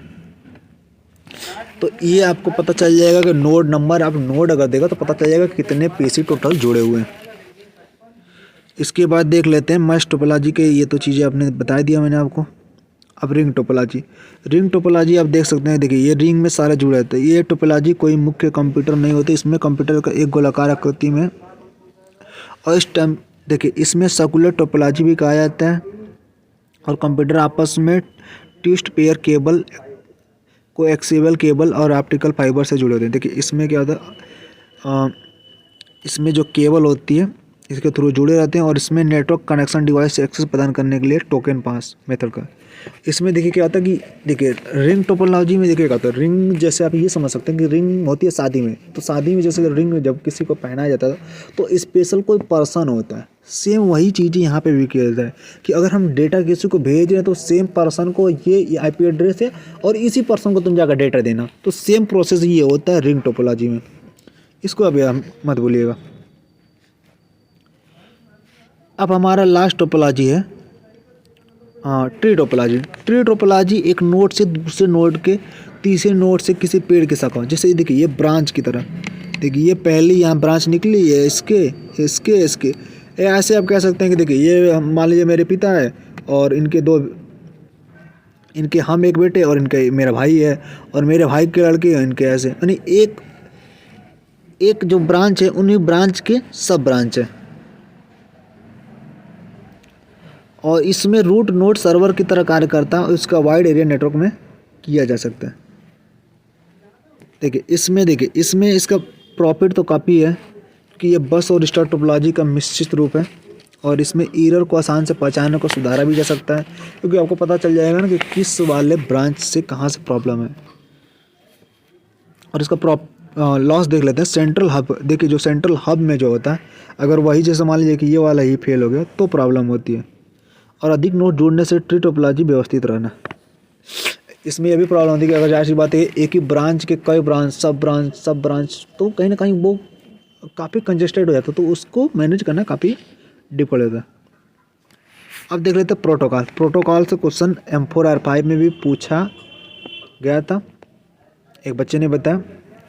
बाकी ये क्वेश्चन M1 R5 में भी पूछा जाएगा। हमारा मेन पर्पज़ यही था कि ताकि मैं डिटेल में बताऊं, ताकि क्योंकि नहीं तो मैं चीज़ें ये आपको बता देता कि TCP पढ़ लेना, IP पढ़ लेना, UDP पढ़ लेना, ARP पढ़ लेना, POP पढ़ लेना, ये चीज़ें मैं आपको बता देता, बाकी आप पढ़ लेते हैं। पर मेरा पर्पज़ ये था कि आपको इससे रिलेटेड कुछ थोड़ा बता दें ताकि आपके लिए आसान हो जाए। तो पहला क्या था TCP क्या होता है? ट्रांसपोर्ट एक लेयर होती है TCP प्रोटोकॉल, जिसका काम क्या होता है, यह एक नेटवर्क कंप्यूटर उपयोग के बीच होने वाले कम्युनिकेशन कनेक्शन को क्या करता है, स्थापित करता है। और यह एक IP प्रोटोकॉल के साथ प्रयोग होता है। TCP किसके साथ प्रयोग होता है? IP एड्रेस के साथ, इसीलिए इसको बोला जाता है TCP या IP के रूप में जाना जाता है। और इसमें डेटा को भेजने और प्राप्त करने के लिए बिट्स स्ट्रीम का, तो इसमें डेटा जो भेजना होता है इसमें किसका प्रयोग किया जाता है? बाइट स्ट्रीम का प्रयोग किया जाता है। इसमें फुल डुप्लेक्स होता है और दोनों साइड में भेजने में मदद होती है। यानी इसमें किसका प्रयोग करता है? फुल डुप्लेक्स, यानी इधर से भी डेटा आता है उधर से भी डेटा आता है। हाफ डुप्लेक्स यानी एक और से डेटा जाएगा दूसरे ओर से नहीं आ सकता। आईपी क्या होता है? Internet protocol. यह एक नेटवर्क लेयर है जिसमें एड्रेसिंग और कंट्रोल की जानकारी होती है। जाहिर सी बात है आपको पता होगा इंटरनेट प्रोटोकॉल का होता है प्रोटोकॉल। तो प्रोटोकॉल में कहीं ना कहीं आपका आईपी एड्रेस में क्या होता है कि आपका एड्रेस पता रहता है। सेम उस काम होता है आईपी, जैसे आपको पता रहेगा सेम उसी पीसी को ये क्या करता है, भेजता है। तो देख लेते हैं इसके बारे में। आईपी नेटवर्क डेटा के पैकेट वितरण करने के लिए टीसीपी के साथ मिलकर काम करता है। और जो आईपी एड्रेस होता है, आईपी एड्रेस किसके साथ करता है? ये टीसीपी के साथ ही काम करता है। और टीसीपी उन्हीं सही क्रम में वापस में मदद करता है। अब देख लेते हैं यूडीपी। इसका फुल फॉर्म जरूर याद रखिएगा आप। यूडीपी होता है यूजर डाटा ग्राम प्रोटोकॉल।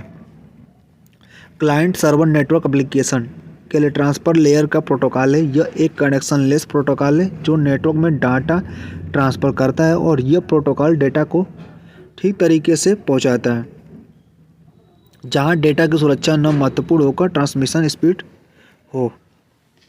तो ये काम करता है यूजर डाटाग्राम प्रोटोकॉल। अब देख लेते हैं ARP, address resolution protocol. ARP data link layer होता है। सबसे पहली बात ये भी क्या होता है, डेटा लिंक लेयर होता है। और इस ARP लोकल नेटवर्क में पहचाने गए फिजिकल मशीनी एड्रेस या इथरनेट में किए गए एक माइक एड्रेस के लिए आईपी एड्रेस को मैप करने में मदद करता है। ऐप का प्रयोग आईपी एड्रेस में मशीनी एड्रेस यानी माइक एड्रेस के पता लगाने के लिए किया जाता है। ये पॉइंट याद रखिएगा, मेन पॉइंट ये है। ARP का प्रयोग किया जाता है IP एड्रेस से मैक एड्रेस का पता करने के लिए किया जाता है। यह IP एड्रेस को मैक एड्रेस में ट्रांसलेट करता है। ये है IP एड्रेस, ARP और यहाँ पे मैक। ARP कैश नामक एक टेबल का उपयोग करके IP एड्रेस से, यानी सिंपल काम क्या होता है ARP का, ये काम क्या करता है माइक, देखिए IP का एड्रेस जो है एड्रेस से माइक एड्रेस का पता लगाने के लिए किया जाता है ARP का। अब देख लेते हैं पॉप और POP3। ये क्वेश्चन इंपॉर्टेंट और ये क्वेश्चन आएगा, लिख लीजिएगा, किसी न किसी शिफ्ट में आएगा। पॉप एक ईमेल प्रोटोकॉल होता है जो ईमेल को रिसीव करने के लिए किया जाता है। पॉप के लिए वर्जन 3 में होने वाले कारण इसे POP3 कहते हैं। यह प्रोटोकॉल OSI मॉडल के एप्लीकेशन लेयर पर कार्य करता है, जो कि क्लाइंट को सर्वर से मेल डाउनलोड करने की अनुमति देता है। ये किससे रिलेटेड है ये पूछेगा आपको। पोस्ट ऑफिस प्रोटोकॉल किससे रिलेटेड है? ईमेल से। ईमेल को एक बार डाउनलोड करने के बाद इसे ऑफलाइन भी पढ़ा जा सकता है। जैसे ईमेल को हम डाउनलोड करते हैं तो उसके लिए कौन सा प्रोटोकॉल काम करता है? तो पोस्ट ऑफिस प्रोटोकॉल। इससे रिलेटेड कुछ और भी प्रोटोकॉल होते हैं, जैसे फाइल ट्रांसफ़र प्रोटोकॉल FTP। यह एक standard network application layer protocol है जो सर्वर से क्लाइंट को फाइल को ट्रांसफ़र करने के लिए प्रयोग होता है। FTP एक होस्ट से दूसरे होस्ट में फाइल ट्रांसलेट करने के लिए TCP या IP द्वारा प्रदान किया जाता है। यानी FTP क्या होता है कि जो कोई भी फाइल ट्रांसपोर्ट प्रोटोकॉल से रिलेटेड होता है, ये काम करता है। अब देख लेते हैं HTTP। ये क्या करता है? इसका फुल फॉर्म क्या होता है? Hyper text transfer protocol. HTTP एक एप्लीकेशन लेयर प्रोटोकॉल है जो हाइपर मीडिया HTML को ट्रांसफ़र करने के लिए किया जाता है। HTTP एक रिक्वेस्ट को रिस्पांस प्रोटोकॉल जो कि क्लाइंट को ब्राउज़र के सर्वर के बीच में कम्युनिकेशन होता है। तो ये क्या करता है? कहीं ना कहीं ये क्या कार्य करता है? प्रोटोकॉल और क्लाइंट यानी ब्राउज़र और सर्वर के बीच में क्या करता है? कम्युनिकेशन करता है। अब सेम इसी तरह होता है HTTS। S का मतलब क्या होता है? सिक्योर हो जाएगा। तो हाइपर टेक्स्ट ट्रांसफ़र प्रोटोकॉल, तो कहीं ना कहीं ये क्या करेगा? जिसका उपयोग कंप्यूटर नेटवर्क से सुरक्षित कम्युनिकेशन करने के लिए इसका प्रयोग किया जाता है। इसके बाद आता है SMTP, simple mail transfer protocol. तो ये क्या होता है? एक स्टैंडर्ड प्रोटोकॉल है जिसका प्रयोग TCP/IP नेटवर्क ईमेल के सर्विस या ईमेल सर्वर के बीच में संदेश का आदान प्रदान करता है। यह एक प्रोटोकॉल ईमेल मैसेज को सेंड करने के लिए आता है। देखिए मैंने बताया था, देखिए मैंने अभी यहाँ पे बताया था आपको कि देखिए 2-3 ऐसे प्रोटोकॉल है। देखिए यहाँ पे जो POP3 और SMTP ये भी मेल से रिलेटेड है, तो ये चीज़ें याद रखिएगा। और SMT जो प्रोटोकॉल है वो OSI मॉडल के एप्लीकेशन पे वर्क करता है। ये चीज़ें आप याद रखिएगा। अब आगे के देख लेते हैं टेलनेट क्या होता है? Terminal emulation protocol. टेलनेट एक एप्लीकेशन लेवल प्रोटोकॉल है जो किसी उपयोगकर्ता को रिमोट डिवाइस के साथ कम्युनिकेशन करने में सक्षम है। टेलनेट एक सिस्टम को दूसरे सिस्टम से कनेक्ट करने के लिए नियम का समूह है। इसमें कनेक्टिंग सिस्टम को रिमोट लॉगिन कहा जाता है। यह रिमोट लॉगिन यूजर नेम और पासवर्ड के माध्यम से होता है। रिक्वेस्ट करने वाले कंप्यूटर को लोकल कंप्यूटर कनेक्शन स्वीकार करने वाले को रिमोट कंप्यूटर कहा जाता है। एक होता है गोफर क्या होता है? तो गोफर भी एक एप्लीकेशन लेयर प्रोटोकॉल है जो रिमोट वेब सर्वर पर वेब डॉक्यूमेंट को सर्च करने या वितरित करने के लिए अनुमति देता है। यह भी क्या है? एक एप्लीकेशन लेयर प्रोटोकॉल है। एक होता है DHCP। ये क्या करता है? Dynamic host configuration protocol. तो ये क्या करता है? ये भी एक कम्युनिकेशन प्रोटोकॉल है जो नेटवर्क को एडमिनिस्ट्रेशन नेटवर्क को IP एड्रेस के असाइनमेंट को ऑटोमेट करने में सक्षम बताता है। अब इसी तरह आगे देख लेते हैं। इसके बाद आगे होता है हमारा IMAP या IMAP4 इंटरनेट मैसेज एक्सेस। ये एक स्टैंडर्ड ईमेल, देखिए ईमेल से रिलेटेड आपको 3 से 4 मिलेंगे। ये हमेशा 100% पूछा जाता है। जो एक मेल सर्वर को क्या करता है? संदेश को रिसीव करता है, लेकिन अंतिम एंड यूजर को संदेश को देखने और हेर फेर करने की अनुमति देता है। IMAP4 का मतलब होता है IMAP का चौथा संस्करण, यानी 4 का मतलब क्या हो गया, 4 generation. SNMP simple network magnetic protocol, यह एप्लीकेशन लेयर प्रोटोकॉल होता है जो UDP प्रोटोकॉल नंबर, यानी किस पे ये वर्क करेगा, 161 और 62 पे। अब कुछ नेटवर्क डिवाइस देख लेते हैं, यहाँ से क्वेश्चन आपको कहीं ना कहीं आएगा। Router, bridge, routers, brouter, hub, switch, gateway, modern, repeater क्या होता है, ये किस पे वर्क करता है, ये क्वेश्चन यहाँ से पूछा जाता है। रिपीटर किस पे वर्क करता है, फिजिकल लेयर पे, जो लो लेवल के सिग्नल को क्या करता है, हाई लेवल सिग्नल पे कन्वर्ट करता है। सिग्नल को बिना किसी भी बाधा के सिग्नल को कम करके लंबी दूरी तय करने में सहायता करता है। दूसरा हमारा क्या होता है, हब एक फिजिकल लेयर पे, देखिए ये भी फिजिकल लेयर पे काम कर रहा है, और आपका ऊपर था रिपीटर, ये भी फिजिकल लेयर पे काम कर रहा है। हब किस लेयर पे काम करता है, फिजिकल लेयर पे। नेटवर्क के सभी तारों को एक साथ कनेक्ट करने के लिए हब का प्रयोग किया जाता है। यानी नेटवर्क के जितने कनेक्शन होते हैं, एक हिसाब से हब ये समझ लीजिए कि जैसे आप फ़ोन लगाते तब तब क्या करते हैं, तो एक हिसाब से हब समझ लीजिए, उसी हब में एक हिसाब से आप कनेक्ट करते हैं और वो आप फ़ोन और मोबाइल के रूप में पीछे में दोनों क्या आता है, कनेक्ट हो जाते हैं। जैसे इसको आप ये समझ लीजिए, जैसे ये बोर्ड है, यहाँ पे ये स्विच है, तो ये बोर्ड और ये स्विच में, और ये फ़ोन की ये वाला और ये वाला, इन दोनों के बीच में आपके फ़ोन की ये पिन है, जैक पिन है, और ये वाला जैसे इसमें डाटा केबल लगाते हैं, और इसमें इन दोनों के बीच में जो आप कर रहे हैं, ये हब का काम कर रहा है, दोनों का कनेक्शन पूरा कर रहा है। यानी इसीलिए बोला केबल के तारों को एक कनेक्शन दूसरे का आप करना है। सेम इसी प्रकार स्विच देख लेते हैं।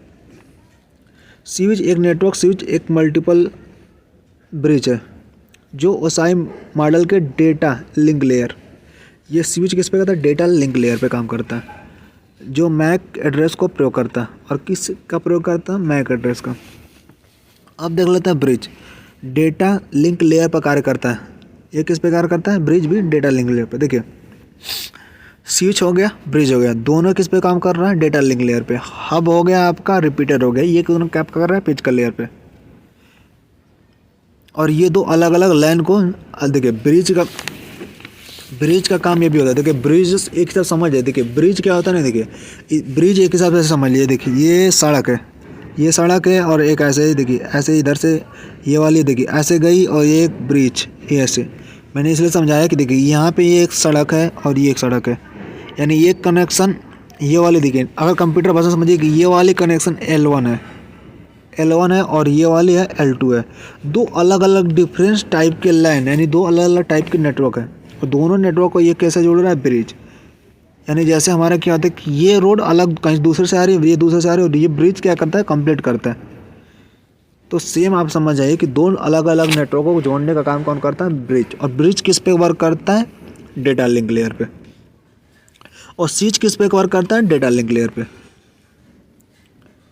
अब उसके बाद देख लेते हैं राउटर एक नेटवर्क ऑपरेटर जो ओसाई मॉडल के, ये किस पे करता है, राउटर काम करता है नेटवर्क लेयर पे। तो आपको अब सारी चीज़ें क्लियर हो गई कि कौन किस पे काम करता है, कौन किस पे नहीं करता है। आपको अगर यहाँ बताना होगा जैसे रिपीटर किस पे काम करता है, तो आप बता देंगे फिजिकल लेयर पे। सेम आप बता देना कि आपको हब किस पे करता है, तो ये भी फिजिकल लेयर पे। सेम आपको बताना होगा ब्रिज किस पे करता है, तो मैंने आपको यहाँ पे बताया कि ब्रिज किस पे काम करता है, ब्रिज हो गया आपका डेटा लिंक लेयर पे।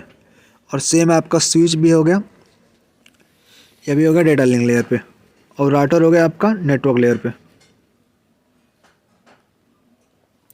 अब देख लेते हैं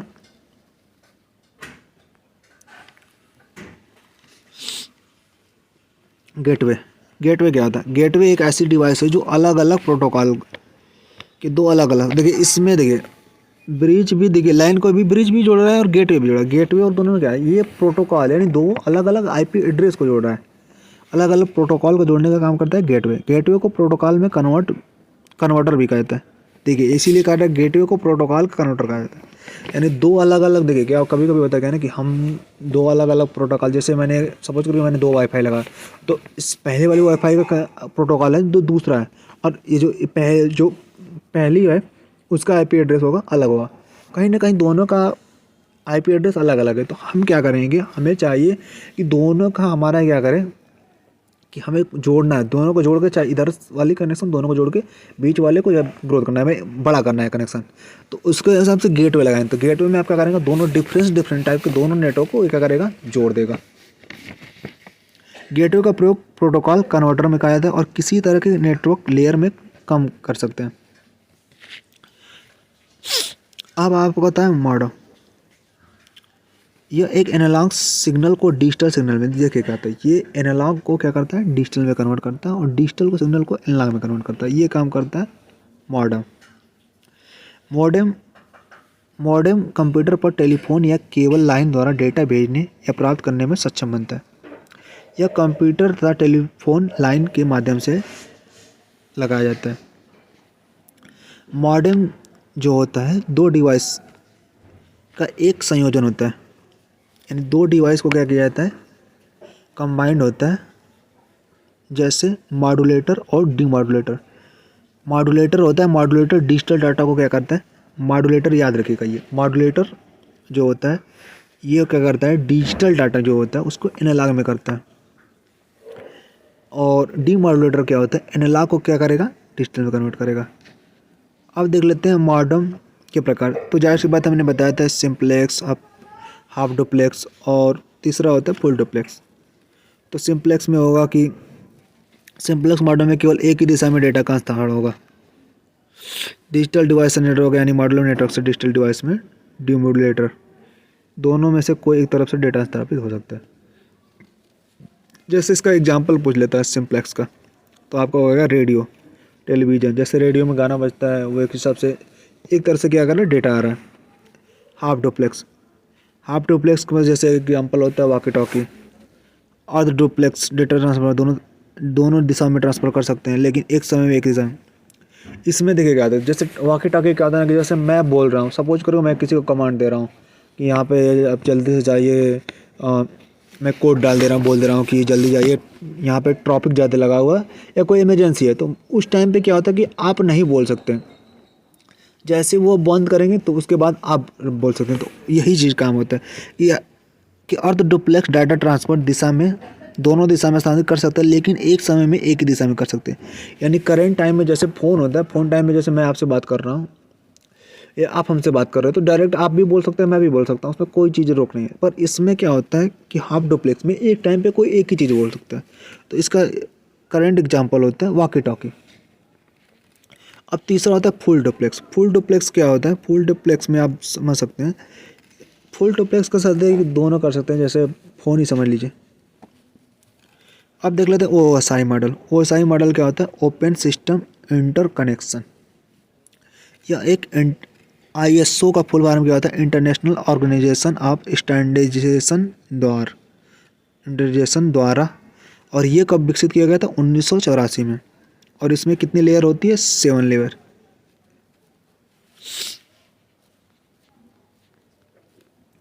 अब ये देख लेते हैं, यहाँ से आपको कुछ पूछा जाता है। देखिए 7 लेयर कौन हो सकती है, पहला एप्लीकेशन लेयर, दूसरा होती है आपके प्रेजेंटेशन लेयर, तीसरा होता है सेशन लेयर, चौथा होता है ट्रांसपोर्ट लेयर, और पांचवा होता है नेटवर्क लेयर, और छठवां होता है डाटा लिंक लेयर, और सातवां होता है फिजिकल लेयर। तो इसमें कौन कौन सी लेयर आती है, जो ऊपर की 3 लेयर होती है, application layer, presentation layer, session layer, इनको बोला जाता है सॉफ्टवेयर लेयर। और जैसे ये क्वेश्चन पूछा जाता है कि ट्रांसपोर्ट लेयर, ट्रांसपोर्ट जैसे बात किसी चीज़ का अगर कोई भी ट्रांसपोर्ट होता है, चाहे तो वो मेन कहीं ना कहीं ट्रांसपोर्ट सबसे ज़्यादा इंपॉर्टेंट होता है ट्रांसपोर्ट।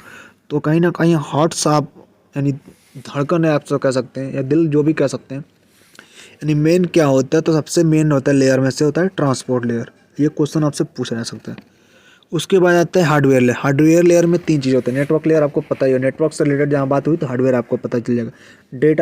डेटा लिंक करना यानी वो भी हार्डवेयर से रिलेटेड। फिजिकल लेयर कहीं ना कहीं, फिजिकल मतलब होता है कि कहीं ना कहीं फिजिकली रूप से प्रेजेंट होना, प्रेजेंट यानी हो गया वो भी हार्डवेयर। तो कहीं ना कहीं ये 3 लेयर जो होती है, नेटवर्क लेयर हो गया, डेटा लिंक लेयर हो गया, फिजिकल लेयर हो गया, ये तीनों आपका क्या होती है, हार्डवेयर लेयर होती है। और ऊपर की आपकी 3 लेयर होती है, application layer, presentation layer, session layer. ये तीनों क्या होती है, सॉफ्टवेयर लेयर होती है। और आपका ट्रांसपोर्ट लेयर होती है जो हार्ट ऑफ OSI होती है, यानी इस एक हिसाब से दिल कह सकते हैं या धड़कन कह सकते हैं, कुछ भी कह सकते हैं। फिजिकल लेयर, ये पहली बार परत जो फिजिकल लेयर में कनेक्शन के लिए जिम्मेदार होती है, और ये मॉडल द्वारा सिंप्लेक्स या डुप्लेक्स ट्रांसफर करती है। इस लेयर की जानकारी बिट्स में होती है, जिससे 0 1 होती है। इसी तरह डेटा लिंक है, डेटा लिंक जो सेकेंड लेयर पर होती है। माइक लेयर माइक एड्रेस पे वर्क करती है।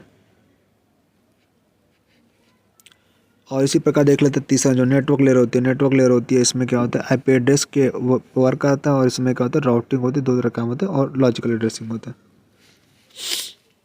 सेम आपका होता है ट्रांसपोर्ट लेयर। ट्रांसपोर्ट लेयर क्या होता है, ट्रांसपोर्ट लेयर एप्लीकेशन लेयर को की जैसे सेवा प्रदान करता है, पर इसमें ट्रांसपोर्ट लेयर संदेश को शुरू से लेकर एंड टू एंड क्या होता है, त्रुटि को सुधारता है और उसके बाद डिलीवर की जिम्मेदारी भी लेता है ट्रांसपोर्ट लेयर। उसके बाद होता है 5वां होता है सेशन लेयर। सेशन लेयर जो OSI मॉडल की 5वीं लेयर होती है, और ये लेयर कनेक्शन की स्थापना, सेशन समय और मेंटेनेंस सारी जिम्मेदारी इसकी रहती है। उसके बाद आपका 6वीं लेयर होती है प्रेजेंटेशन लेयर। इस लेयर को ट्रांसलेशन मतलब कि ट्रांसलेशन यानी एक हिसाब से ये क्या करता है, आपको ट्रांसलेट करता है। किस में ट्रांसलेट करता है, ये चीज़ें आपको जाननी ज़रूरी है। ये ट्रांसलेट करता है ASCII से ENBCDIC में परिवर्तित कर देता है।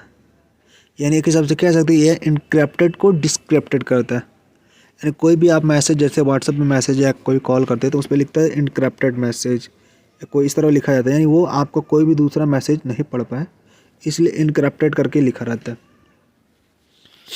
ताकि आपको सिक्योर हो जाए कि आपका कोई भी मैसेज दूसरा एक्सेस नहीं कर सकता या आपकी कोई भी कॉल दूसरा अटेंड नहीं कर सकता।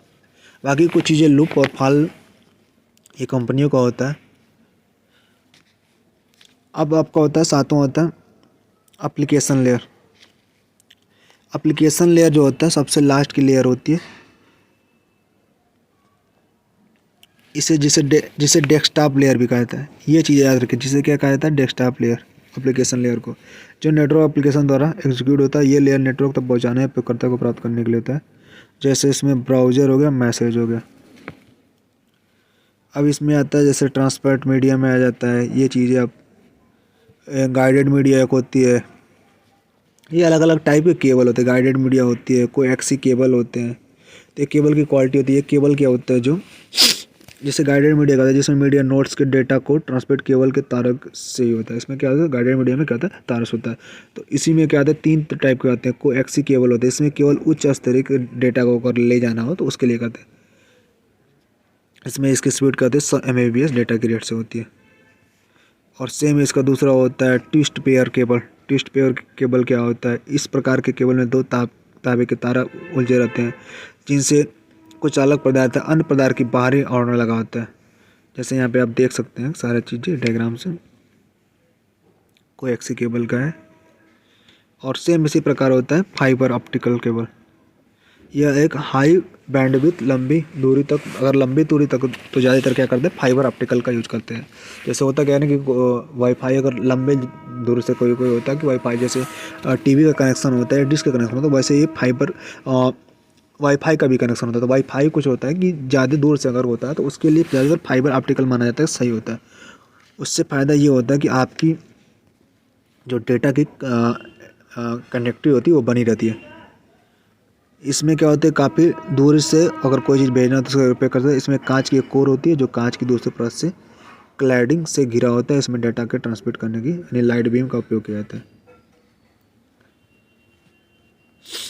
ये यहाँ पे देख सकते हैं चीज़ें फाइबर ऑप्टिकल्स है। सेम इसी तरह अनगाइडेड मीडिया है, वो मीडिया जिसमें सूचनाओं का आदान प्रदान बिना किसी केबल के होता है, उसे अनगाइडेड मीडिया कहते हैं। जैसे इसमें देखिए अनगाइडेड मीडिया यानी कि कोई वायर नहीं होता है। जैसे ब्लूटूथ हो गया, आपका यहाँ से क्वेश्चन आता है ब्लूटूथ हो गया। तो 1994 में एरिकन्सन के द्वारा खोजा गया था तथा ये वायरलेस था। इसके द्वारा छोटे से वेवलेंथ रेडिया और इसकी ब्लूटूथ की तरंगें कितनी थी, 4 गीगाहर्ट्ज़ से लेके इतने बीच में होती है। इसकी सहायता से कंप्यूटर के माउस कीबोर्ड ऐसे बाकी डिवाइस को क्या करते हैं, ऐड करते हैं। सेम इसी तरह आप रेडियो वेब ट्रांसलेटर भी है। इनकी जो हर्ट्ज़ होती है 3 गीगा से 1 MH हर्ट्ज़ तक होती है। सेम इसी तरह वेब वाला भी है ट्रांसमिशन, और इसी तरह है सैटेलाइट वाला भी। अब इसको देख लीजिएगा।